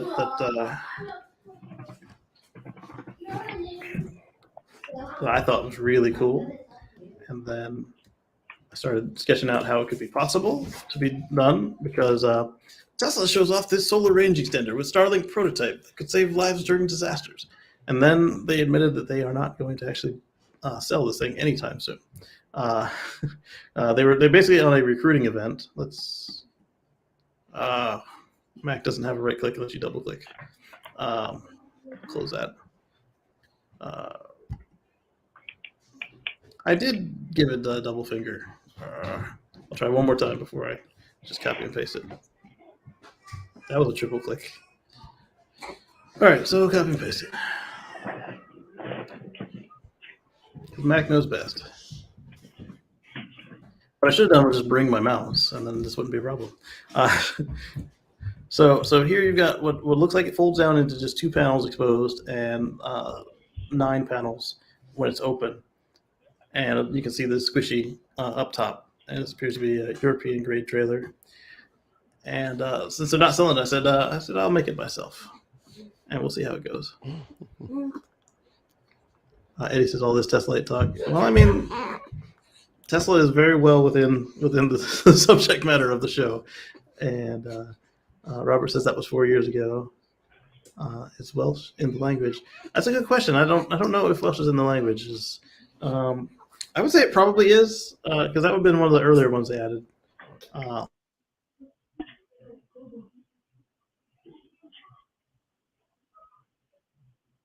Yet, but I'm thinking I might. And depending on how that goes, I might even sell it. We'll see.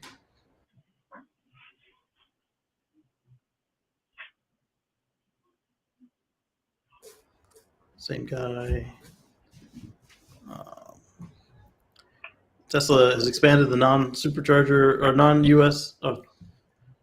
Outside of the US, they've expanded the non-Tesla at superchargers program. Yeah, there we go.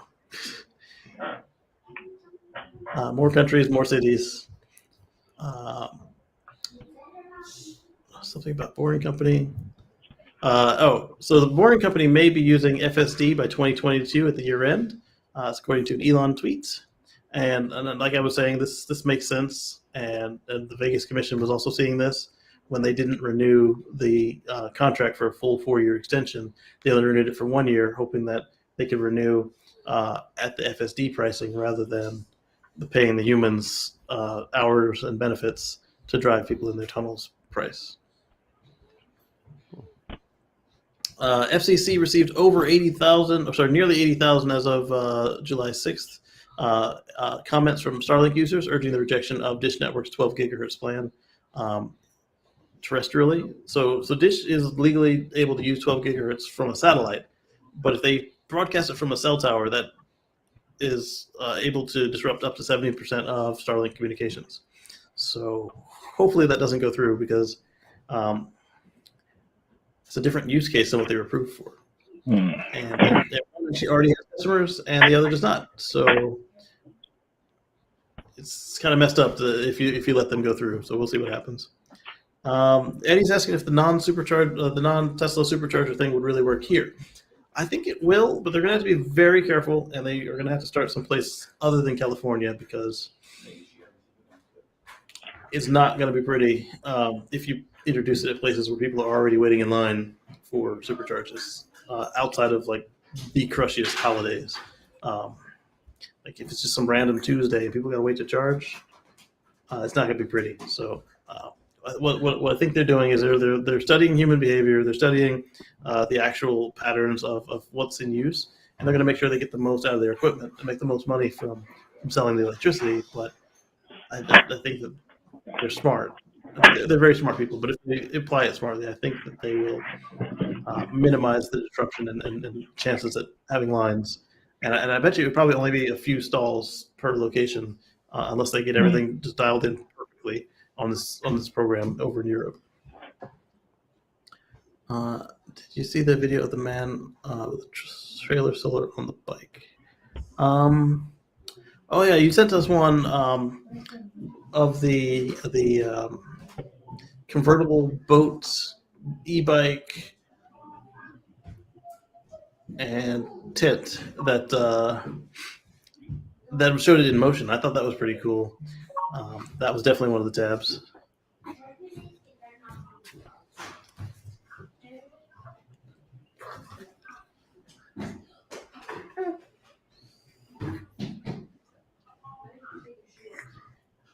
Don't eat that strap. She's trying to eat the strap that holds the baby Roo. So I'm gonna just put this towel over the strap. Ha! You want this? Okay. Yeah, so that's Dish and 12 gigahertz. Monroe and Associates, they removed the Model Y structural pack from the car and they've started their teardown. That was pretty cool looking. One thing that I thought was pretty cool is that the console slides, so that the console is already in the car as well. It looks like they've been thinking about manufacturability of this thing, and I can't wait to see the rest of the teardown and see what other changes they made. And it had the usual Tesla quality. There was like some adjustments made on the line that were like there was one of the front fender, the driver's side front fender had a locator pin that was not lining up correctly, so they just bent the metal instead of. It fixed eventually, and he didn't say that it had any trouble closing the hood or whatever, like he said about the first one. So they made it work. They've taken 10 TV channels away. I said it when it was 5G, even though this isn't true. Yeah, they've been taking a lot of spectrum away for 5G. We'll see what happens with it. Next up, Elon Musk believes Tesla's current 4680 structural pack is still far from optimized. He said that in a tweet. But I mean, who didn't see that coming? They just started this thing, right? Tesla's always making changes every week on the line, so there's nothing surprising about that, you know? What is this? Oh, this is a YouTube channel I was going to check out. And then that is the end of that tab's. I mean, are the 2750s fully optimized? They are probably not. We even know the 18650s aren't, right? Because they like when they were tearing down the Plaid, they were like talking about how much different it was and what they would do and like if it wasn't a performance model, like what could be done differently there, and it's always exciting. Right. I mean, just from the introduction of the Model S, in 2012 to now, what they're able to do with the same battery configurations, making more. So that's your house with this boatload of noise. Yes. Like I said, the stunner didn't restart when the computer restarted. I don't want to risk losing audio altogether by turning the stunner back on. No, I mean you've got guests over there, huh? Yeah, the whole family's here, except for my brother's family because they're far. Okay. And is your my sisters both flew in with their families, and then my wife and we drove up. Okay. Oh, you're not home. No, we're at grandma and uncle's Airbnb. At the Airbnb. Okay. Yeah, because the inn is full. So. All right. Cool. All right. Plus more room to stretch your legs than at the inn, because the inn is like you got other people you got to be mindful of. Nice. People who didn't elect to bring children, so baby crying in the middle of the night, you feel kind of self-conscious about it. I was wondering why all of that commotion was going on, but it's good. This is a family show, literally. So, it is a family show, not just me and Moto. The whole family's on the show. But yeah, just the battery optimization. So talking about how from the beginning to now, using the same batteries, and yet he's able to add more charge, more range, more power, more acceleration, with the same it's the same batteries, but it's updated the chemistry in it somewhat, and the Right. Yeah. It goes a little further, and there's a little simpler to build and right. all that stuff. And, Yeah. and that iteration still all has to happen with the 4680s, Right. and of course to pick on my anti-EV people that I fight with on Facebook, gas cars have been doing this for the last 100 years. And they still catch fire. And it's brand new at the lot.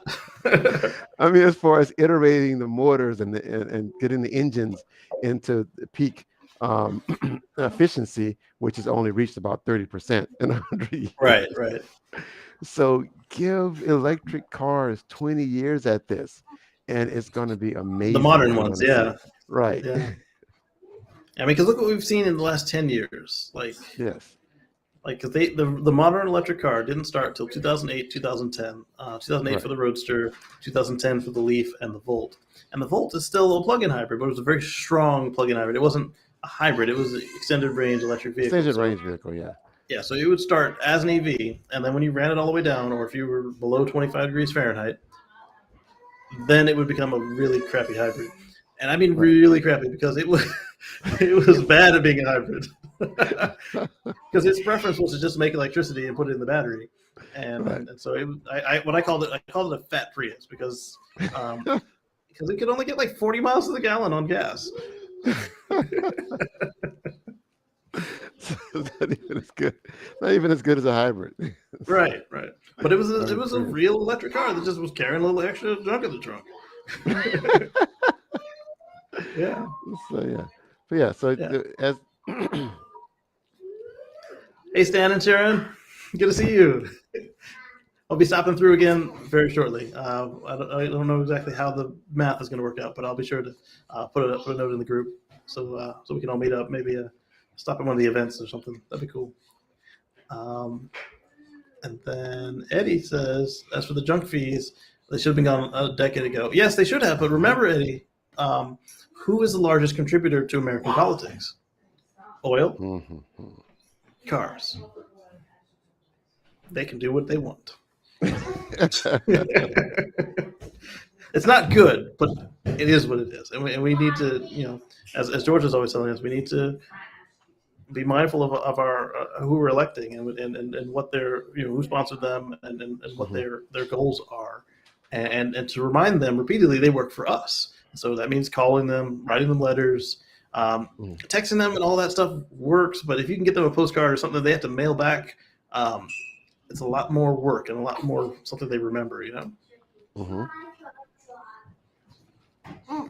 Awesome. I'm also looking forward to it. So like with the Starlink thing, that one was a campaign that was digitally like emailed and all that. But what they did was they used a service that would then convert it to the forms that each politician is looking at. So on one of them, I got an email back, and the other one, I expect to open my mailbox and find a letter sitting there saying, "No, we don't care what you want."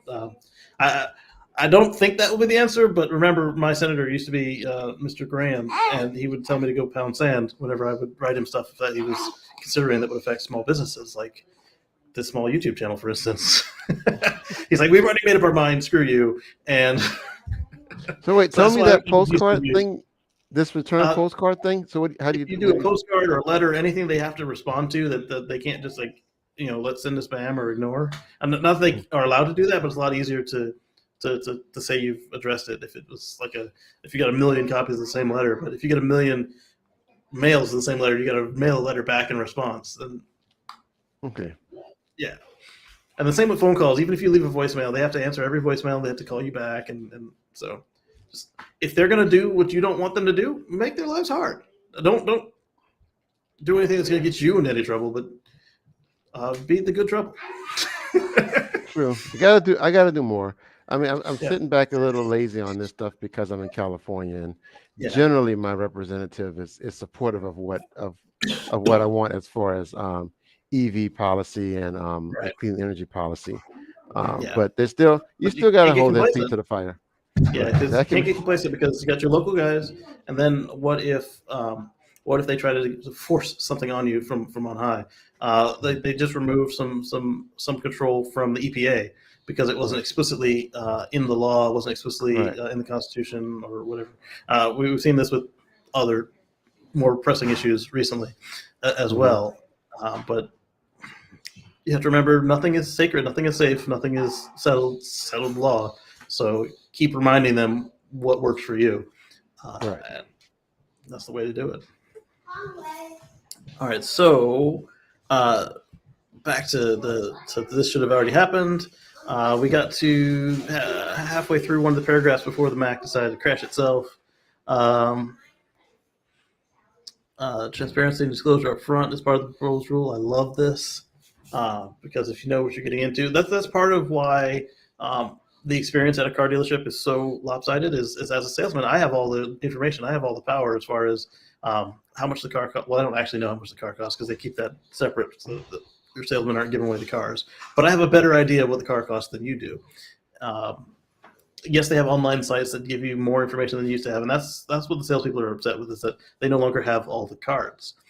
But they still have more than you. And as far as negotiation goes, I'm negotiating 4 to 8 times a day. Assuming I go through the whole process, you're negotiating once every 4 years. Yes. Who's going to win in more negotiations? You've got the upper hand. Exactly. And then I don't even have all the power, so I got to go talk to my manager, so I got to get stuff approved. Yes, that's real. Unless you're talking about an extremely senior salesperson, the talk to your manager is legit because they are just not authorized to do certain things. If somebody's been selling for like 30 years, they're basically like a manager who doesn't want to deal with the paperwork, like the manager's stuff, like schedules and reports and stuff. Oftentimes they're allowed to just do what they want, and some of them even know the real price of the car. But they'll still pull that. I need to talk to my manager on you as well. You see them go up there, start joking with the manager. The joking with the manager is often, you're waiting on another guy and you're just stuck up there, but you don't want to lose your place in line. But with the senior guys, it's like, yeah, he said he wants this. I always tell him no. But even they are still literally talking with the manager. The manager can say, "Oh, we need one more sale today. Go ahead and tell him he can have his ridiculous offer." And so you'll still see even those super senior guys. Yeah, he said yes. I didn't expect it. I went up there, told him that his breath stinks, and he said you can have the car.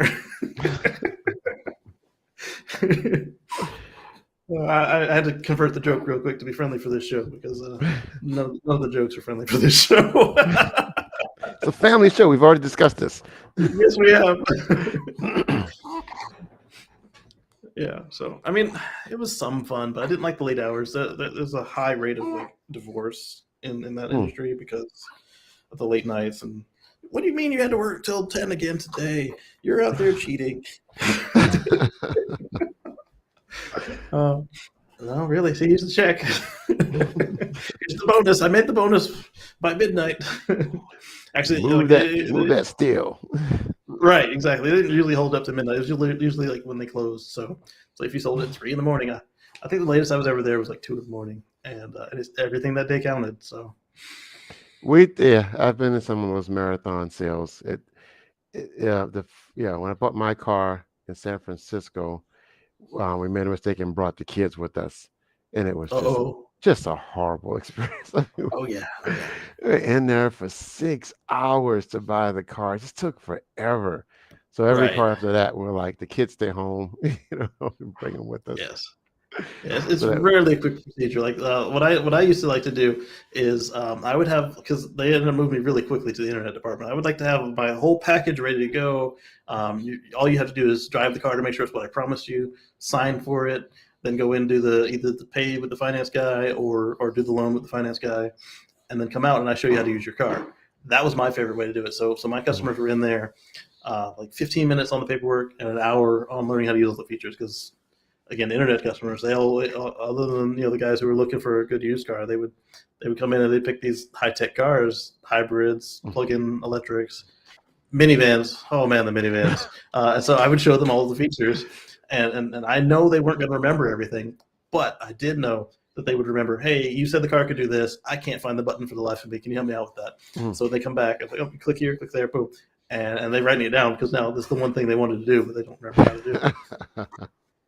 Yeah, so I like that procedure, and then it ended up being that in most of the places I was the hybrid guy. Most of the places I was the plug-in guy. Hey, we got a customer who needs this and that. Can you help them out? And so Okay. that was fun for me, but I was also thinking every time, like, what if I'm not here? Do these customers get screwed? Hmm. Do you flip them to a gas car? What's the deal? Maybe that's what it was. I don't know. I worked with the internet guy for my last couple purchases, but still, when I got in there, they still put me in the pressure cooker crucible and put me through all of the crap of This guy he's shopping 20 other places. Everything's ready to go. If you try and pray I don't alter it further, he's just gonna leave, and Bobby down the street is gonna give him exactly what he promised. I see. Maybe that's why I don't because It's in the management. Some managers are good at it, and other managers are in that old school mindset. Well, I don't care. He agreed to that. We can squeeze him for another grand or some crap like that. I see. I mean, I just like to play the game a little bit because I hate the game. I like that's what they're doing, Yeah. and we've already agreed upon a price. Why Yeah. are you changing the price? I mean, and Right. I like that fun. I like having them try to change the price on me, and I pull up the paper that says, "This is the price you said you're going to sell it to me for. Why are we Right. doing this?" And then Like they we already did the lowball. back and forth and talk to the Right. manager. Like it's just a little faster when I'm on the internet. The only problem is if your customer's doing all this in the middle of rush hour and like you got to wait in line behind all it because their mindset is often, hey, I have 5 customers in my face. Yeah, but the guy who's online, his time is precious enough that he was going to call ahead to make sure that it's ready to go because he doesn't have any time to go do all this in your face. So Right. he's just as real a customer as the 4 that you're looking at, and in fact probably has better credit. And because he showed up with the paper from his bank that shows the rate that I'm already approved at. Right. He's got me in one chat window, and he's got his banker in the other chat window. Right. And I've already got my paper from the place down the street that's giving me an appraisal on my car, and now you're coming in $5,000 cheaper. Why are you doing this? Right. Why are you wasting? I mean, if it's better, I'll take the better. But usually they would try and raise it on the people, and I'm like, dude. Well, that's another thing. I do end up going with their financing. I always get it from my bank, but the dealership is always able to beat my bank. I do kind of like that. Pit them against each other. That's always fun. Yes. Because the finance guy's got numbers to meet too, not just the salesperson or the manager. All right, so Lindsay is the one we need to keep pestering. Unfortunately, here in South Carolina, it's a major uphill battle. He's not going to change at all. Yeah, and unfortunately, I'm going to be back under him when we make this next move. Hopefully, he'll be gone before I get back. But we will continue to fight the good fight against that guy. 6 in the morning to 10 at night. Yeah. Literally, I would start the day at 7, and then there were sometimes I didn't get home till after 1 a.m. Selling cars. Yeah. Except for that one time at 2 a.m. I didn't leave the building till 2 a.m. That was, oh man, it was horrible the next day. Why are you late? What do you think?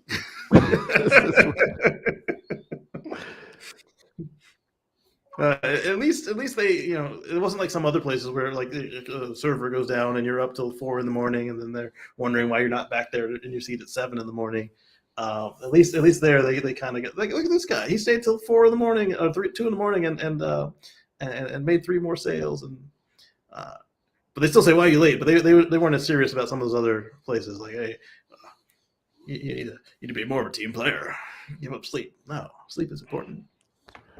Anyway, transparency and upfront disclosure is part of the proposed rule. It goes after bait and switch tactics, sometimes used in advertising, such as the ultra low vehicle price for something that isn't in stock or sold out from the automaker. Oh, we called that one. And then financing claims, availability of discounts, and costs of add-ins that would fall into FCC scope. Yes, sweetie. Yeah, well, nobody likes campers. I know it's empty, but like, why are you sucking on it? She's going to sleep now. That's fine. Phantom milk. I'm good with that. As auto prices surge, the commission is taking comprehensive action to prohibit junk fees, bait and switch. I am good with this. I like it. So let's see what our next thing we're going to discuss today. I don't even think I'm on the VPN right now. The Mac crashing. Let's see if I can move. Oh no, I am on the VPN. The thing just moved over. It's a weird thing to restore. I'm not complaining. All right, so we talked about junk fees. 200 superchargers were added on mainland China, and that's pretty cool. We talked about the solar extender. All right, I've got 2 things that came from a private group, so bear with me while I get the nugget out of the private group without breaking their privacy. The feds are not happy with Honda. The comment on it is braking issues aren't exclusive to EVs. So let's... You know what I need to do? Instead of trying to right click, I need to like command click or something to get the... I think it's... How do you right click on a Mac? It's option click? Or, I think it's option click. Anyway, so let's copy this into the shared window and then go from there. I know it's empty. Just sitting here rubbing my side and grunting. You had like 7 ounces. That's way too much for a 10-week-old. So the feds are not happy with Honda. Received several complaints about its automatic emergency braking system. Phantom braking, anyone? Cars running into trucks, anyone? Right. So Honda is generally known for building sturdy, reliable cars, but a recall of 2.1 million Accords didn't do it any favors.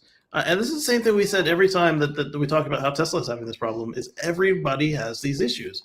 You have to selectively filter out whether an item is dangerous or not, and how far out you want to look, and is that actually on my path, and it's a judgment call, and that's why all these cars say, hey, you're driving, we're just making it easier, because sometimes it won't stop, and other times it'll stop for what appears to be nothing. There could be a can on the side of the road. There could be a tree limb that it catches, and it just wants to stop. There could be power lines that are not of a certain spec, and the car senses those power lines and wants to stop because it thinks that there's a truck stopped in the road.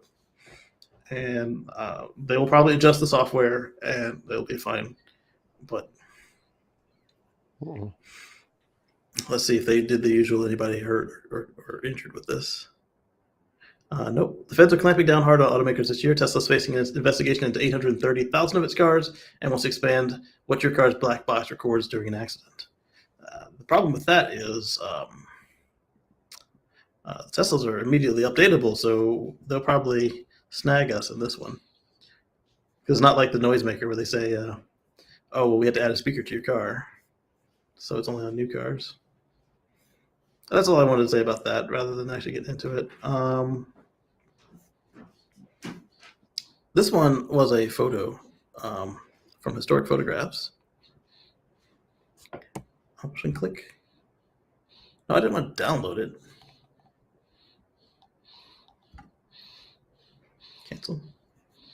Control click. There we go. Let's just copy the link. I don't know why right click works in the address bar, but not in the browser for clicking on links today. So this is from Historic Photographs, and it's for Electro Park. Passenger load only from 4 to 6. No parking anytime from 7 to 9 or 4 to 6. And you can't really see it here because the picture is so small. I don't know why it loaded in like that. Like I saw that. Probably on Facebook. That's cool. Yeah, 25 cents. I think this was back in the era of the Electrovare. 25 cents per kilowatt hour? Per hour. Per hour. Wow. Pretty good. Yeah. Wow.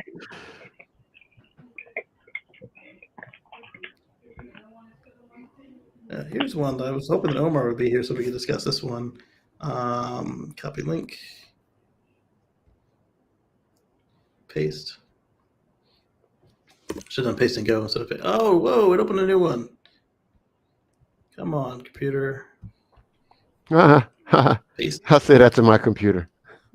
All right, so this one is coming from MSN.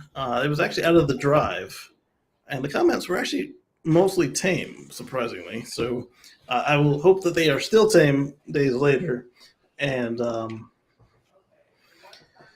it was the whole article. I'd saved the drive article link, but MSN's fine. So anyway, British cops say EV runs out of puff, may be unsuitable for police duty. And then when they show their police car is a Nissan Leaf, I begin to wonder, is it properly, it's a second gen Nissan Leaf, but it's still a Leaf. I'm wondering if it is properly matched to the requirements, because if they were talking about, what if they run out of juice, or actually let's skim through this article real quick for you guys. But the Nissan Leaf is not a cruiser or an intercept. It's great for almost all the other police work. You can transport prisoners in it. You can do regular traffic stops. But if you have to catch somebody, it's not particularly slow, but it's not an interceptor, and it only has just over 100 miles range, or just under 200 miles range, depending on which pack they have. And the old ones were not even 100 miles once they were actually in use. And then they show the Nissan ENV 200, which is a Leaf with a van body on it. And then they show I guess this would be for detectives, a non-police marking Leaf. So they didn't mention Tesla. They didn't mention any brands, but just from the picture, it tells me that if it is a Leaf, that they may not be doing a fair comparison here. Who the heck is in charge of procurement at this police department? Right, and then later in the article, they just said something that just irritated me to no end. So I'll get to that one in a moment, because once you realize what happened, you will also be irritated by it.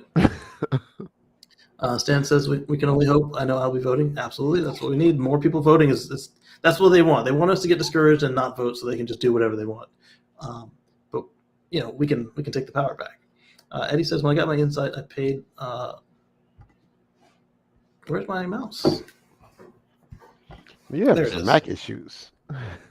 Right. I switched to Mac as a daily driver to get rid of some of my issues with my self-built stuff. When I got my insight, I paid over $1,200 for LoJack and found out it was only $595. I got LoJack on one of my cars, and I like the concept, but perfect. She was asking for this. Can I get a fresh Coke too, please?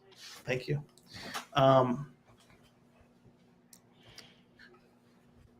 Luna butter, fresh milk.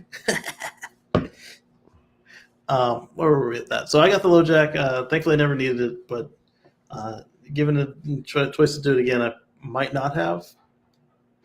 I definitely didn't do it now because I've got the Tesla system. And for the Volt, I had OnStar on both Volts. So I think the only reason I did it was for the insurance discount. Because I'm always sure to claim that the cars are tracked. Thank you. For my insurance asks, is this car tracked? Yep, absolutely. Actively with a monitoring center? Yep. No, absolutely, yeah. Because Tesla, you can't turn it off. But the Volt, I had OnStar, so there was a monitoring center. Well, I think with LoJack, but you have to have a subscription to LoJack, right? No, it's you pay for the hardware. That's it? Okay. Well, yeah, then I had it. No, I thought you get it for free for a little while, then you have to pay for it, and I was not going to do that. If it is, it's like years, and I don't keep cars that long. Even my longest cars, this Model X, my Prius, we're still under whatever the timeline would have been. But that could be seen as a junk fee, especially if they put it on a Tesla. Unless your Tesla might be one of the ones that ends up in a cargo container. So let's see. Voice concerns. Let's see if I can get to the meat of what I saw earlier. Let's pause, Robert. Runs out of puff. Runs out of puff. So this is in Gloucestershire. 21% of the 435 vehicle fleet is electric, but it doesn't say electric what. That reportedly makes it Britain's biggest police. The awkward sentence to read aloud. Britain's biggest police user of EVs. Police and Crime Commissioner Chris Nelson claimed the problems with recharging department vehicles in instances where cruisers run out of puff. So your cars don't have to run out of puff if you pick the right car for the job. So if you're picking multi-100-mile Teslas, that's overkill, but it would do the trick. If you're picking the Ford Mustang Mach-E Police Edition, then that's not going to run out of puff. When you look at what most police people do, is they are, they're doing their rounds. They're sitting talking to others. They're eating their lunch. They're doing paperwork. Anytime you're not moving and you're not, having to be at a specific place, you can be charging. And when you are sitting in a specific place, you're not idling, putting all that pollution back into your communities. You're not wasting as much department resources because your electricity is a lot cheaper than your petrol. And you're putting less stress on the vehicle. They last longer as EVs. We've seen that with the Bargersville Police Department that we talked with on the Tesla Life, and several others. They're showing that they did well. And we're getting to the part that infuriated me when they tried to use it as an example. About the running out of puff. Asked whether he supported the department's EV use, Nelson reportedly said he was concerned with vehicles limiting the constabulary's operational effectiveness and worried they could strand officers. So either these are all leafs or the dude has never even driven an electric car. Right. That's how it sounds, right? It does, yeah. They don't just drop dead. You have to drive so far that the thing has warned you that, hey, you cannot return. I haven't seen an EV yet that just lets you go. There are all kinds of bells and warnings, and yeah, maybe the policeman isn't going to be putting in navigation all the time like we do with FSD to find out what percentage battery I'm going to have when I'm done. But every now and then, even when I'm going all the places I know where I'm going, and if I'm manually driving, I'll still pop it in just to get a check. Hey, where am I going to be at this part of the day? So I went back to the procurement. Whoever is in charge of getting these cars didn't do any research to say, okay, so whoever's going to be driving this car typically drives about this much in a day. Their average day is this, their low day is this, their high day is this. We need a car that can handle their highest day. And, and if the Leaf won't handle their highest day, then why did they buy them? Exactly. And like Dan and I were talking about with the school buses, they actually go far less than you would expect in one day. Like I was thinking a couple 100 miles, and Dan said, no, it's like under 100 for all of these. And they were buying buses with 200-mile range. That is plenty. It gives you enough to do 2 days work and return just fine at the high end. So that the school bus procurement officer is doing it right. Yeah, but the police officer procurement office, the police procurement at that officer, particular branch, yeah, he's failing that miserably. person was out of puff. Out of puff. Beyond his time. So let's see, where was it going here? And did not specify how many occasions his department EVs have run out of charge, probably because it's never happened. Though he isn't the first police authority to resist EVs, yeah, that's for sure. A friend of ours is trying to convince his group to buy an EV, and they are throwing up nonsense excuses left and right. In 2021, the Michigan Police Department included the Mustang Mach-E in their annual police evaluation, only to issue a damning verdict on the EV. While the testers praised Ford's performance and operating costs and trunk release, they rated it poorly in all other fields. I need to look that one up to see what they really rated it, because I'm wondering if that was bias. But they're pretty thorough in their tests. But I'm wondering if perhaps it needs to have an 800-mile range on fuel, and they're thinking gas cars, and the Mach-E doesn't have an 800-mile range, so it would fail that test, right? Gas cars don't even though it doesn't need an 800-mile range because it starts every shift out full. Right. Yeah. Let's see. They're getting to the part that really annoyed me here. So some of the Mach-E's problems were specific to it as a vehicle, so not EVs, but just because the Mach-E, probably with that curvy crossover hood, not hood, but trunk. All right, so let's continue reading. One such limitation was performance degradation as battery charge depleted. So not every EV slows down as it gets weaker. They just stop. Hey, battery's too low. Another problem that reared its head in the line of duty is when Model S police car ran out of juice at a high-speed chase. Okay, so that one just got me livid because that one made the rounds a couple years ago about how the LA department was using their used Model S, and it ran out of charge on the chase, which is literally true. technically correct is the best kind of correct, except when you're lying with it.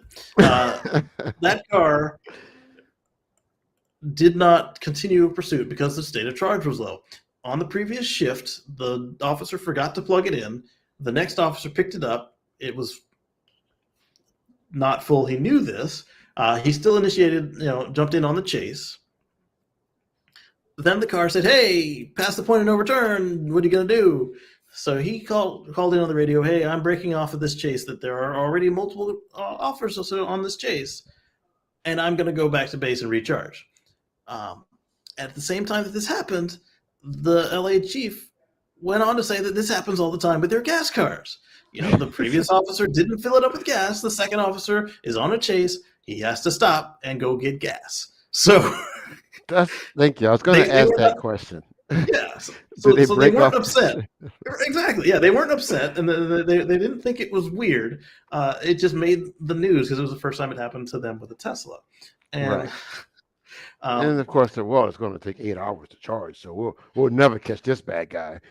Right. But no, you only need a quick little bump, and right, because their car was supercharger enabled, but.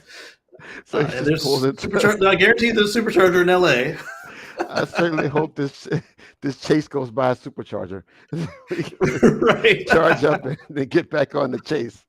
The only problem in LA is that he's going to have to queue up for about 20 minutes. You gotta get in line, yeah. Oh, even better, he turns on the license sirens and kicks somebody off. Get out of that supercharger. Goes to the front of the line. Takes the next spot. Police emergency. So that part was annoying enough, but then they go on to conflate that same issue with saying,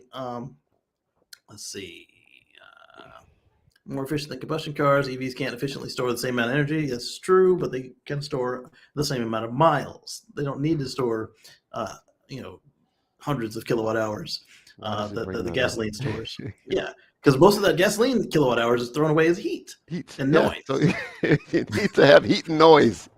Yeah. You only need 4 gallons of energy to go the same distance. Exactly. With the EV. So what do you need the rest 3. For? Exactly. So their performance diminishes as their batteries heat up during use. This can be true. And for these and possibly other reasons, only one EV so far, the Mach-E, has been attained the pursuit-rated status so far, potentially showing the uptake of EVs by American police departments. So when I first read this article, they also said that the LA department had rejected EVs, not just that they had the one ran out of juice. The EVs that the LA department rejected, they did, were not Teslas. They were the BMW i3s that they bought for administrative purposes and drove like 0 miles on them. They sat there in the parking lot gathering dust until they sold them all. So it's a weird little car with bicycle tires. I thought was cool, but I can totally understand an officer not wanting to deal with the double door situation, and it's a weird looking car if you're looking for something more standard. And I get that. Stan says, when we did the Guinness World Records longest Tesla parade in Georgia, there were a couple Model S's that had been acquired by law enforcement and put into service. Looked pretty awesome. Yeah, there are a couple that like they were taken from drug people and car racers.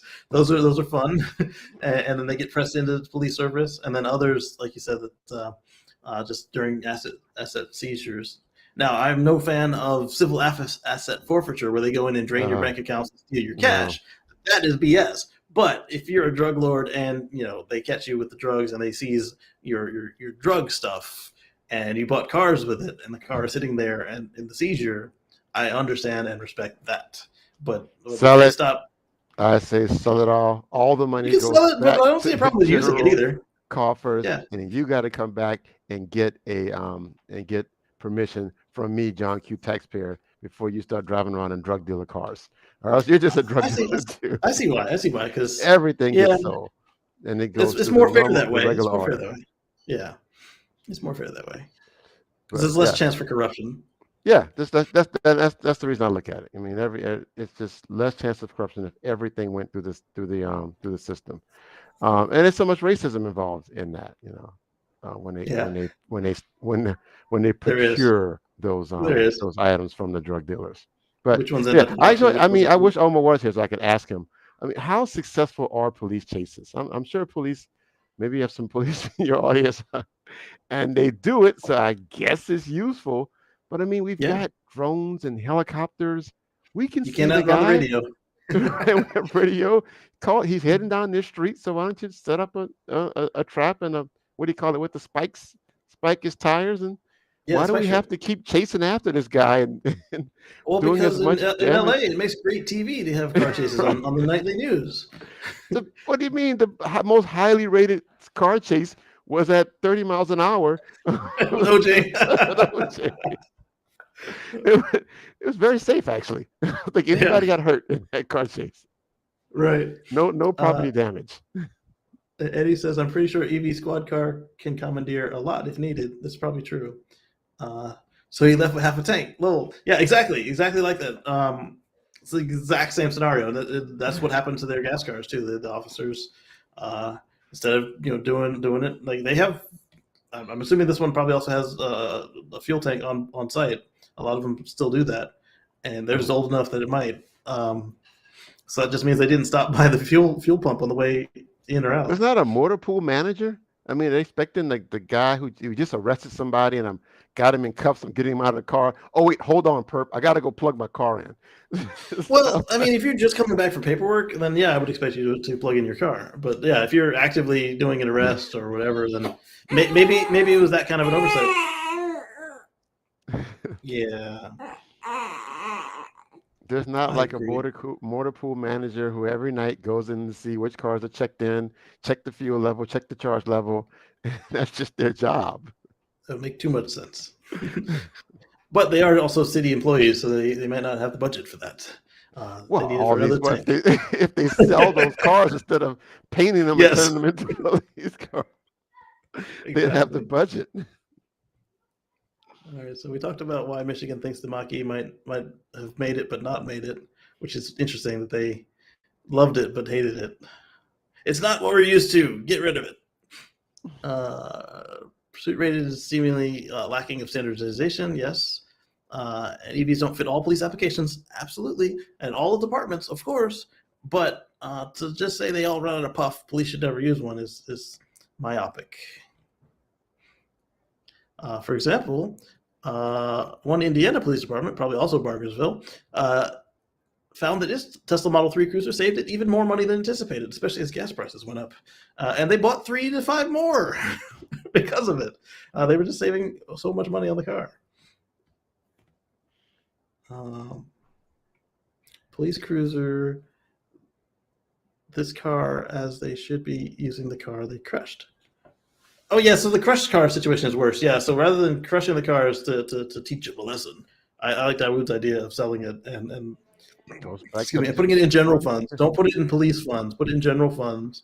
Teach the street racer or drug dealer a lesson.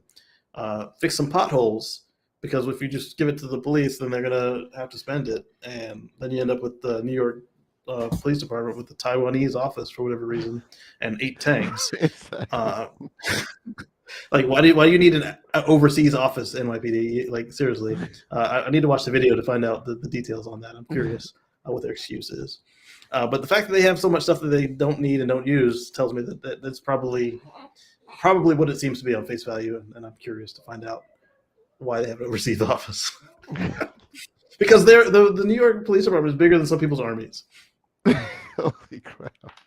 Yeah, or at least better funded anyway. Let's go on to the next thing. We could do this for a while, but yeah, I mean, then with the Army surplus, how they can get old, military equipment, yes, they probably are better equipped than some national armies. Yes. So before we wade into the comments on that article, because as I mentioned, that most MSN article comments are trash, and the Drive doesn't have comments at all, so that's the reason I picked their syndication over their source article, which I also copied a link to. This one is from a guy named Gene Seibold. He says, everyone knows that internal combustion vehicles are perpetual motion machines. They never run out of gas or suffer anything that might cause them to be taken out of service. Another short-sighted opinion by an EV hater. with the amount of time the cops spend parked in front of donut shops. All they need to do is put in EV chargers that are free to police departments, and EVs will always be fully charged. All right, so from my understanding, the donut thing is that's the only place that's open late at night that sells coffee. But other than that, yes, they do spend a lot of time parked doing whatever. All right, so let's open these comments and hope that I'm not disappointed in humanity. Oh, there's Gene. Somebody answered me. What did I say? Roger tells me, yeah, but when you run out of power with an electric car, it takes longer to recharge. So? I like that. Oh, and yes, I'm shaking my head. So I answered that guy originally. I said it's cited in the incident with LAPD. It was not them saying it wasn't suitable at the time. As it happened, they weren't suitable at the time it happened. They were clear it happened with their gas cars too, though it did race around the web for sensationalism. I think he missed the point that I made, that even if you run out of gas, yes, it takes 5 minutes to gas up. The pursuit is over. The guy's gone. Yes, exactly. Exactly. You need to already be fueled before your shift.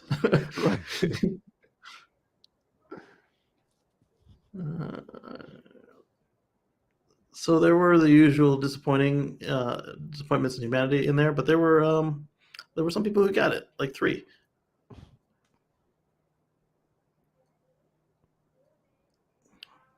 So this whole I'm gonna just feel common sense all the way through it. It's just like you can't apply common sense feelings to new stuff if you've never seen the paradigm. Like they don't understand that dead batteries aren't really a thing with electric cars. I mean, it can happen. Yes, you can run out of gas, but how often does it happen? Not as much as you guys are afraid of. I don't know. Yeah, these must be people who don't drive EVs and don't know anyone who drives EVs. But yeah, running out of electricity, it's just not a real thing. It just doesn't happen. You learn your car. You learn. I mean, look, you're not driving. I know my car. I know that. Once it hits red, I can still make it.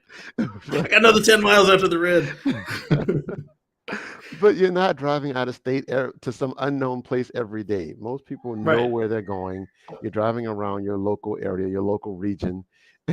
you know where your charging is. I just did a multi-100-mile, several state journey, and I added 50 minutes of time over what the Google Maps said I should have took. Mm-hmm. And when you consider that it wasn't all charging, some of it was because we were in a thunderstorm in a cloud, so you couldn't see crap. So people were driving accordingly. Thankfully, they don't always drive accordingly for the weather. But yeah, but you did what you're supposed to do. You know, you're going to go out of state, out of your normal area. Then you spend a little extra time planning out your charging. But I would do that for gas too. I would look and see where the cheap gas was, because like right now I don't want to just give it away. Yeah. So Daniel says that Dan says that, why is it so hard to click in this daggum app?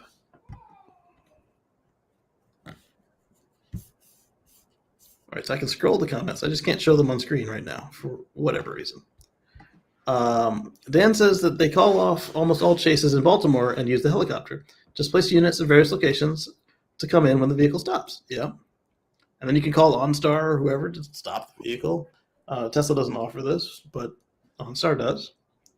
I've never been close enough to running out of juice. Exactly. So Tesla stops. Well, I have been, but it was my fault. Right. I mean, same with me with the getting down to 0% for Thanksgiving. That was all me. The car told me to stop 4 times, and what did I do? I'll make it. All the while not realizing that the temperature dropped because Tesla decided to remove the temperature from the FSD screen. No, so if ever I run out of juice, I can never blame the car. It would always be. Exactly. It's always my fault. Except for that one time with my Model S, but they changed the battery for that because it had a weak battery, and they said, "Here's a new one," and they never told me what was wrong. Oh no! It moved the window. Don't move windows. You're on single screen right now. You can't afford to move windows. All right, so Tesla stops providing key fobs with new Model S and Model X deliveries. Now that we finally got phone key, I think this is fair on Model S. I disagree on Model X. Model X needs the option to use the included key fob because those back doors are not in the app. That's the question I was going to ask. Have they updated the app so that I can open my doors? I mean, we have the same doors as the new car, so it's news to me if they did. Do they get a different app than I do? I've been going No. all week this past weekend without my key, and it's fine except for opening the back doors. But I got the little ones so they can open their own door. Right, but you know, I don't. Well, and plus I'm not as fancy as you, so I don't have self-presenting doors. So right. So I the still have self-presenting to. door will work, but now you've got your passenger. So now you've got a situation like our friend Monique wants somebody on a date to open the door for her, and then Dawood's wife and my wife say, "Just push the button. It's fine. You've opened the door for me." Well, with the app, we can't open the door, so we would have to get out and push the button. Well, I Like a opened the gentleman. door for my wife today when we dropped her car off a service. Right. But it's still weird because she was trailing behind me. I went Yeah. first, and as I was heading toward the car, I said, "You know what? If I just like Go trail around. over You hit her button and go around. Yeah. I I can do just that sometimes, but yeah. But because I was first, I hit the button, the door opens, and now she has to walk around the door to Yes. get in. Versus you It would have waiting been for her more to go by and efficient. hit the fob. Yeah. I had just gotten in the car and pushed the button. Right. The good thing is they still sell the fobs as options. I don't know if they'll sell the Model X fob as an option, but so on the Model S, you're not losing any functionality by going to phone key and the key card. But I can see, like in their extreme cost cutting that they're in, I can see why they're doing it. Because on the Model S, like EV Smoke came with 2 key fobs, 2 key cards, and the phone key. Yeah, it's funny you said that I keep wanting to save. I like the idea, but I mean, if it comes to an option where I can purchase then I won't really do it. Reason why, because I like the idea, like if I take my car to service or whatever, or like where my car now, my guys right now, my fab shop, he got the key. I give him the fob because I keep one card in my wallet and my, maybe safe or something like that. But I like to say, but if I have to pay for it, no, because the phone ain't gonna lie. The phone is just a game changer. I can see where they're going with it. Yeah, on the Model S, that's perfect. But until they add the doors to the app, the Model X is now missing features if you don't give it a key. Oh, so you can't open the door. Hold on. Oh, you can't do it on the app with your Model X. Right. The only thing you can do in the app is the trunk. And if you've added a aftermarket trunk opener. Okay. I mean, because our doors are full power. All 4 doors open under their own power. And with the key fob, you doot, doot, it'll open the driver's door. Doot, doot, again, it opens the passenger door. Open the window buttons, and it opens the wings. Mm-hmm. You can't do any of that. Pretty cool. And I the love it. Self-presenting is nice because you still have that with the app. Go ahead. I had my in-law, my sister-in-law, and was getting out of the car, and she got out of the car. She has this nervous movement where she goes back to close the door. I just love telling her, just leave that. We don't touch doors. And I, go into my pocket, triple click the fob, and everything closes. It's just the smoothest look. I just love it. I don't get some of the X's need a triple click. Mine is just 1 click and it closes all the doors. Huh. I think that's something I set up. It's a setting I can do. Yeah. Okay. And I like it that way. I don't hit it one time by mistake and close the door on a kid. I haven't hit any kids, but I hit my buddy Brandon and I hit my wife with the doors. My brother same Falcon door, actually. My brother closed it on his wife twice while he was driving my car. Oh, I've also closed the front door on my wife, but the front door, it's just annoying. It's like it's gnawing on you. It doesn't actually hurt. It's like a little dog. No, I don't think. No, I think the kids closed it on my shoulder once. It wasn't too bad. Did yours have the sensors in the upper doors, like where it can see you without touching you first? Oh no, it's gonna hit you. It's coming down. Mine has the sensors in the door, so as long as somebody's not moving faster than the sensors are polling, which was the problem with Brandon and Luna, they were moving so fast that the sensor said there was nothing there, and it continued to say there's nothing there when they were gone. But but they weren't moving fast enough that the door didn't hit them, because by the time they passed the sensor, it said, "Hey, is there nothing there?" It said, "Yep, still clear." Boom. Oh. No. Let's see. So that was fun. So let's see if they say that they're going to be selling the Model X fob, because you need that, as I said. You might not need it every day, but Tesla needs to include it still, or at least make it inexpensive. I think it's like $200 to get a new one right now, whereas a key card is like $12. According to one of our readers who took delivery of Model S earlier this week and did not receive a key fob, he was informed by the advisor change is effective for deliveries made after July 1st. They've been able to confirm it, along with the removal of the passenger lumbar support in the Model 3 and Model Y last year, most recently the mobile connector on all cars. Tesla explained that an internal employee emailed that statistics show that, there we go with statistics again. Guys, use everything on your car. The statistics showed only a majority of users use their mobile device as their key, and that no longer offering the key fob as standard equipment would cut down on e-waste. Did they ask Model X owners? They cannot have. They did not. I still use my key. I use mine every day. I mean, every day I'm not by myself. So literally the phone key would work when it's just me. But I didn't buy a 7-passenger vehicle to always ride alone. Well, if they updated the app, because I still don't have Bluetooth connection, so I can't drive the car without actually touching the app and starting it. Right. And it won't unlock with the app, and I can't control the doors with the app. They could update those things, then it would be similar to my wife's car. And then I still carry her key card in my wallet for those just in case we park in the underground. Sometimes the thing just won't connect. Phone dies, Bluetooth is screwing up, whatever. Yeah. So with the Model X, the Plaid class, so the long range of the new one, the phone key will do the self-presenting door, and it will do the unlock. But now you have all these people touching your doors, and then you end up with these spots like Bjorn had on his Optimus Prime, where he's got all these fingered grit marks on the door buttons. Because it's not a simple pull where nobody can see what they're doing on the backside. It's a push of a button. Nice silver, too. And fingerprint's great. Well, the new one's black. Oh, that's right. That's right. So that might actually be even worse, because now you got black with scratches. And black chrome with scratches. And so the Falcon doors, you got them. The passenger door, they got to touch that. Versus with the fob, it's just a bunch of clicks. Click, click, click, and it's done. So for a single driver, that makes sense. But for a driver with the family, it's a worse experience. And even if they do add it to the app, like you said, because now you got to pull out your phone and you got to, all right, I want to open the passenger door, please. Okay. I want to open the Falcon Wing right. Okay. Okay. Left door. Okay. Trunk was already there. I'm fine with trunk. All right. I want to pop the front trunk, because I'm not assuming that everybody's a weirdo like me to get a power front trunk. I want to open the front trunk, and then it'll pop and you got to go grab it with your fingers. Mm-hmm. The Model X is not a car that's designed to not have a key fob.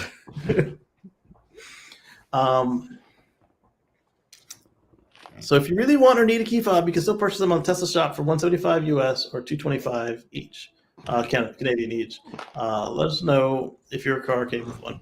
So I guess, they don't really have to offer an accessory key. They just keep selling the same key that they sold standard, and now you have to buy it from parts department or from the accessories.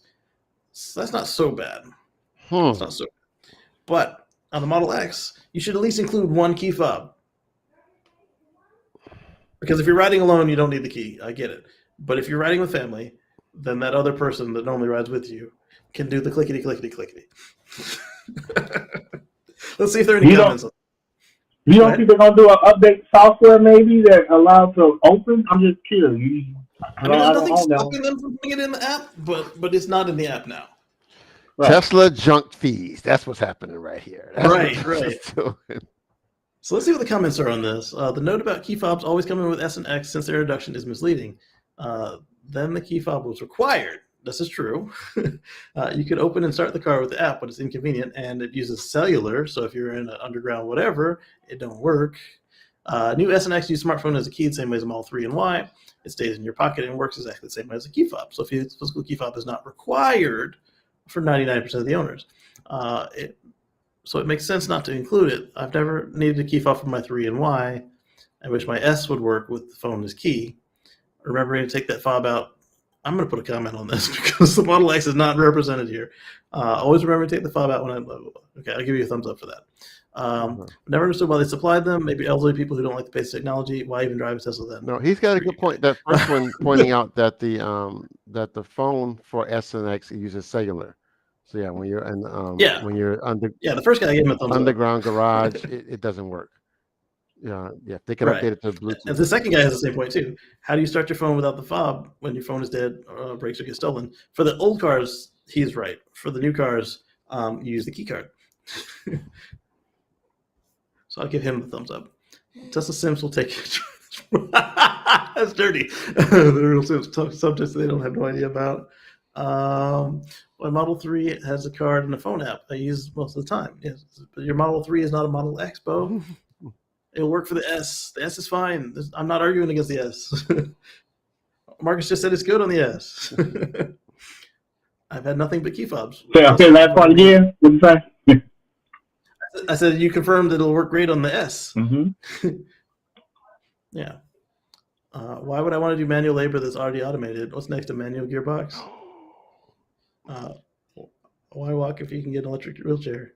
I love my 6-speed manual transmission. Okay, whatever. This is on my why. Okay, so I need to add to this discussion if it's not locked. Model X. Model X with more than one passenger or more than one occupant.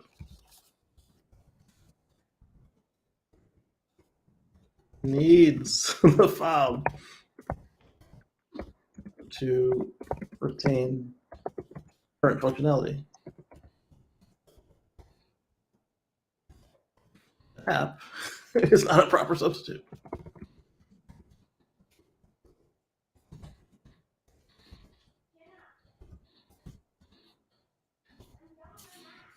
And there we go. I'll let you know if I get any good responses next week.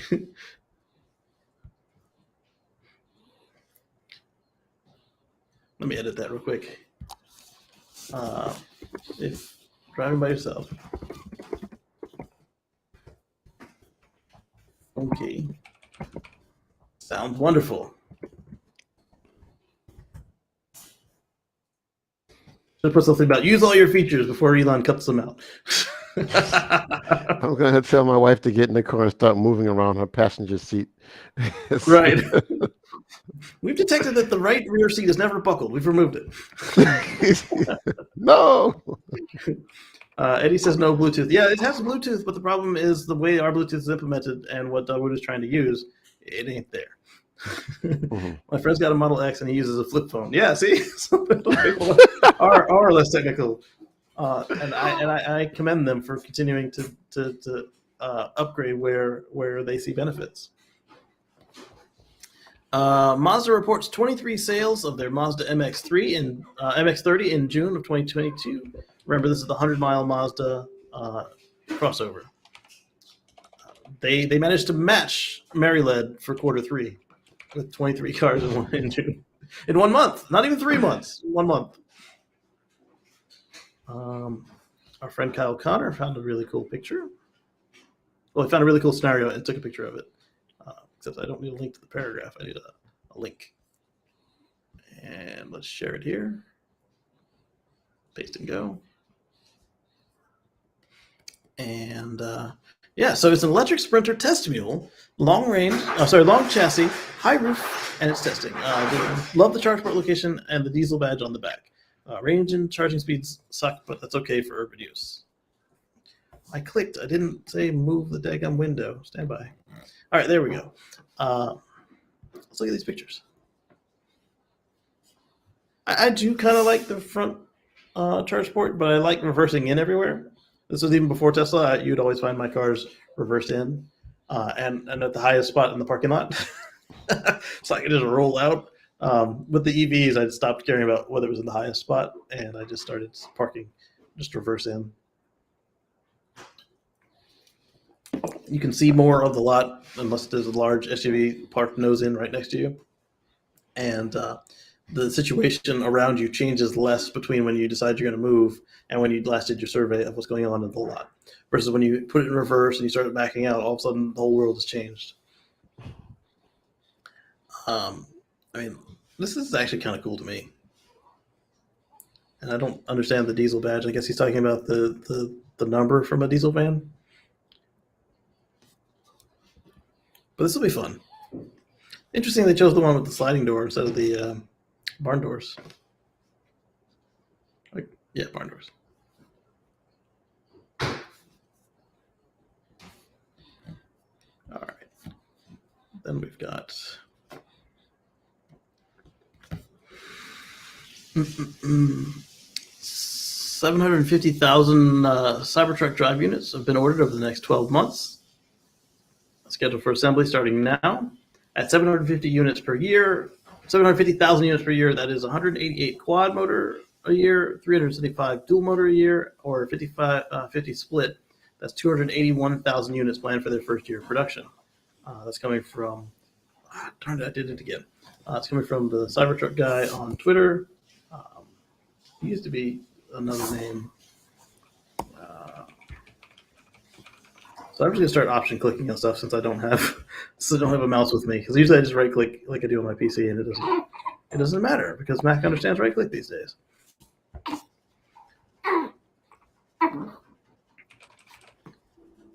Are you trying to put this in your mouth or push it out? Oh, you're trying to push it out. You're making cake. You give me that vomit. Give it here. You good? The look she gave me. It's like she's tired. Oh, that was a lot.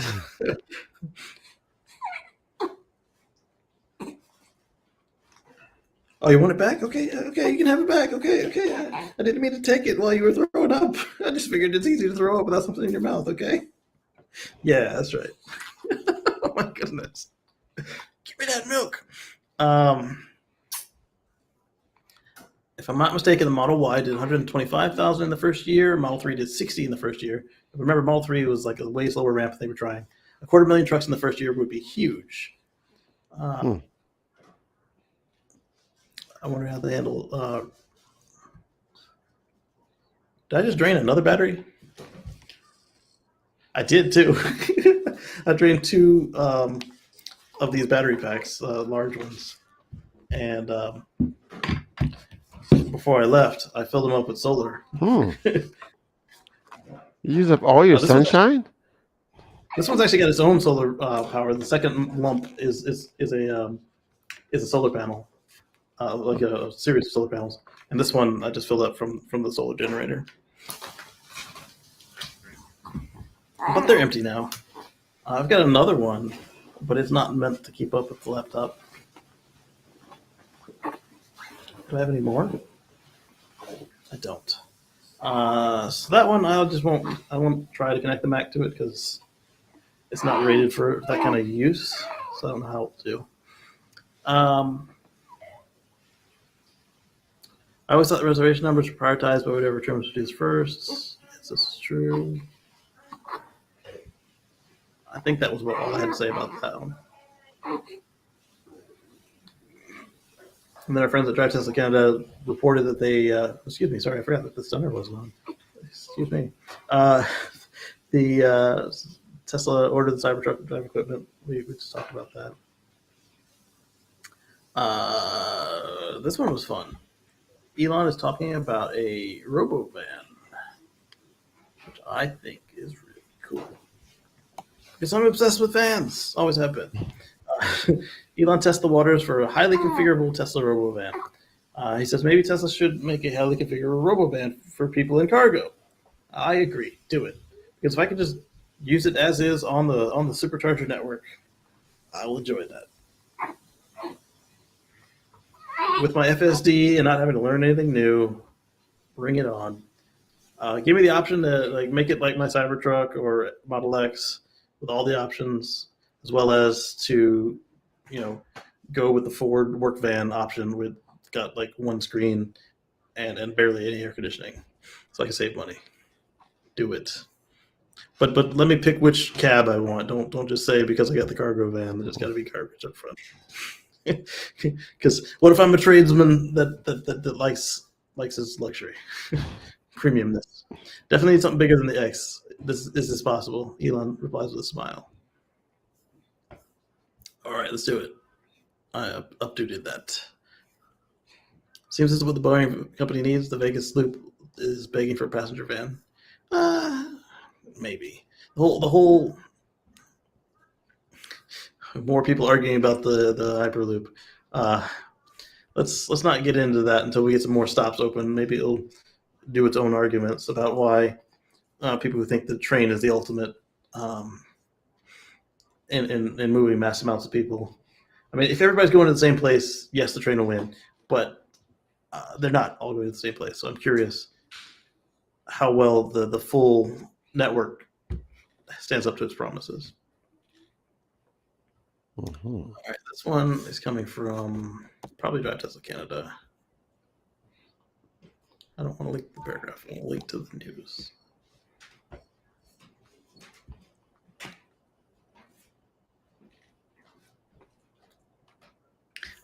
So we got a photo of thousands of Teslas spotted at the Chinese Luzhou port. Anyway, so these are getting ready to go to Europe. And so if you are expecting a Model 3 or Model Y in Europe, it may be in this batch. All right, so next up. So Elon told the Twitter board, not so fast. We'll see how that plays out. You notice that I haven't been dealing with the Twitter drama so much on this show. Plan to wait until we know what's going on. Copy link. But I didn't want to, I've acknowledged it before with just as much fanfare and time given, and we'll continue to do that until we have something to say about it. Because all it is speculation right now. Volkswagen is considering pay-as-you-go autonomous features. Okay, that sounds familiar.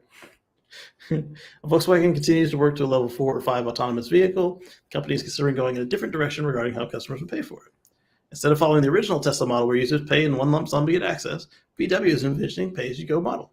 And so this is the thing. Like I keep saying, Ford and VW are acknowledging that Tesla exists, copying what they think works best, and this is smart. Like, oh, we tried nothing and it never works. Okay, well, did you try something? No, it never worked. They're trying stuff. They're going to see what works, and if it doesn't work, they'll deal with it then. So I like this. And it seems to me that they're doing more than lip service to EVs, so I like that as well.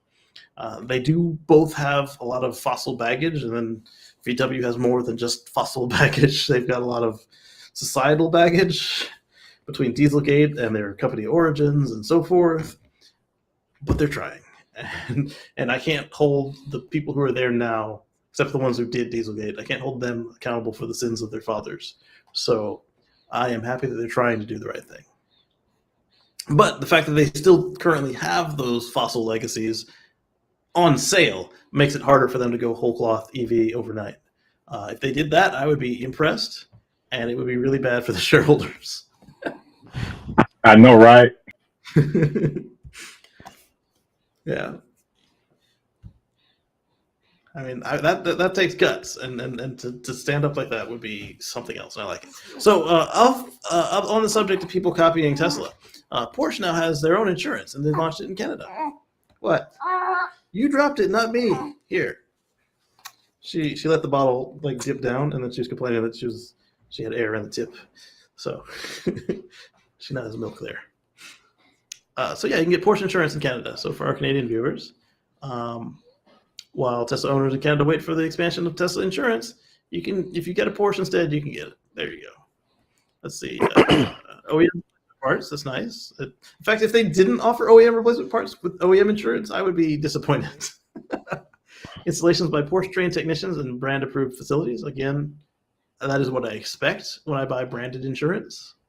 Complimentary comparable rental vehicle as they wait for repair. That as well. Yes. I don't want you to put me in a Corolla when I take in a Taycan or a Model S Plaid. I want something electric. It doesn't have to be new. It doesn't have to be clean. Although a lot of other customers would want it to be clean. I've taken so many dirty loaners home. It's fine. As long as I won't get sick by driving in it, then we're good. Some of them had some stuff. I'm like, oh. But they warned me. They said, hey, the car's dirty. Is that okay? I'm like, yeah, I got places to go. I can't wait on Uber, and as long as it's not like active biohazard in there, then I will deal with however dirty the car may be. But let me know first. Let me choose, because what if I'm wearing a nice fancy suit going somewhere and like the last customer had dog hair all over it, and I didn't know, and I get in and now I look like a bum. Nothing against bums, but if you're going to a fancy event and then you show up not looking fancy, it is not. It is a faux pas. It's a faux pas. Let's put it that way. So I need to be more inclusive against the homeless. I do apologize, because most of them it's not their choice. So anyway, they tried it, and that's all I have to say about that. So if you try Porsche insurance with your Porsche anything, but particularly the take-in, let me know how it goes, please. All right, what do we got here? Nevada.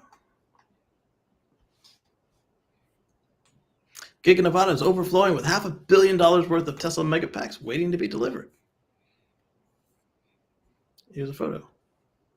All the Megapacks. So I'm wondering if this is one big project, or they're going to all going to a similar place with shipping, or why they are amassing so many Megapacks and not deploying them closer to their construction time. Or did they just make all these like this month and now they're waiting to go? And that is another good sign that they are just that well at the turnout.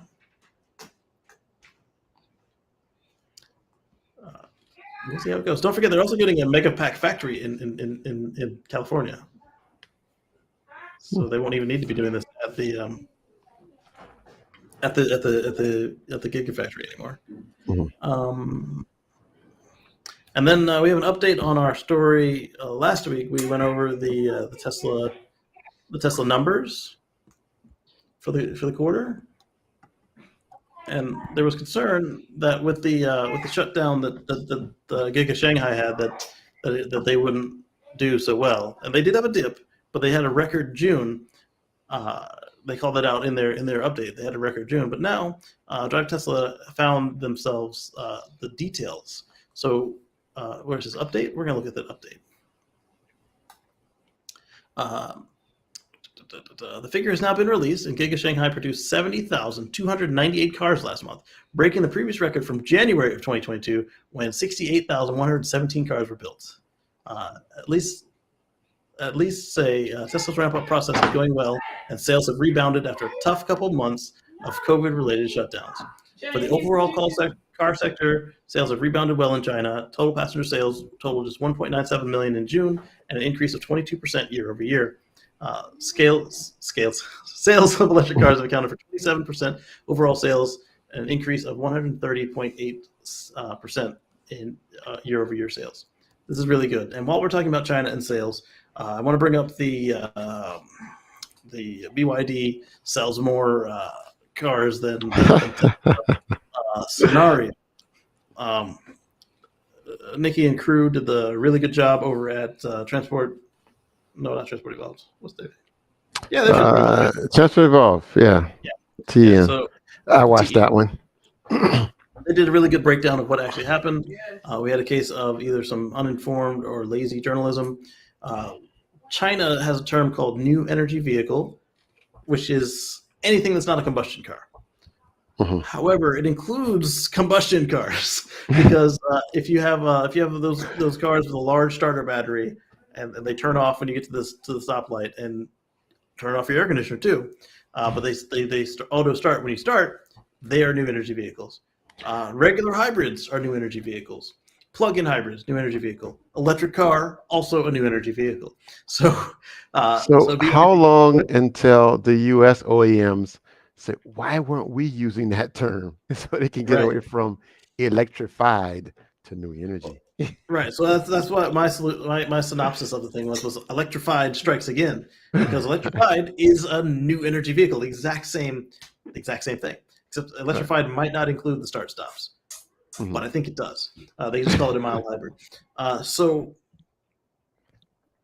what happened there is, yes, BYD sold more cars than Tesla. BYD sells more cars and buses than Tesla, but they did not sell more electric cars than Tesla, and not even close. So if anybody tells you they did, They just read the headline and kept on going. That's what I did when I got into my fight with Dan. What's Not that? so much, but just a comment, just that BYD, they don't sell as many cars that will be road legal in the U.S. There's that So as that's well. what I was Yes. pointing. It's like, yeah, you can sell all of those cars, but what's the point if they're not? We can't use them to really displace gas and diesel cars in the U.S. and Europe. Right, You know, and that's why I kept saying about the Wulong Hong Kong Mini. That car does outsell Tesla, but most people wouldn't call it a car.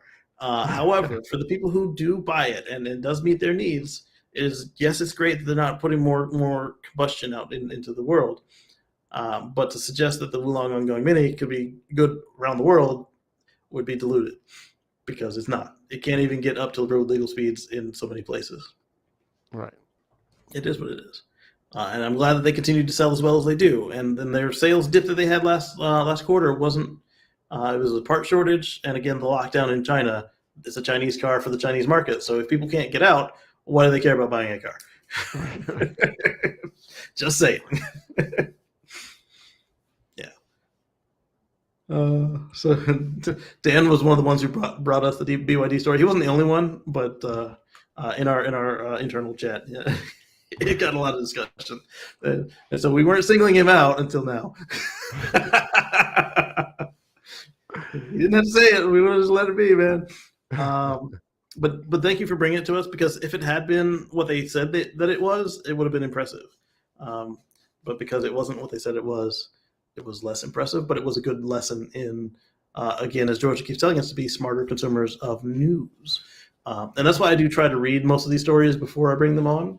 That way I can just bring them to you and say, hey, this is what's what, and then we can react to that.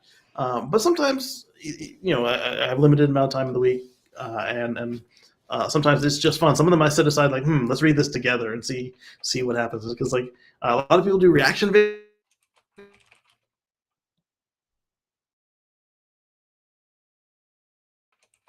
And I like that, and it's a blast. I get to do that with you guys every week.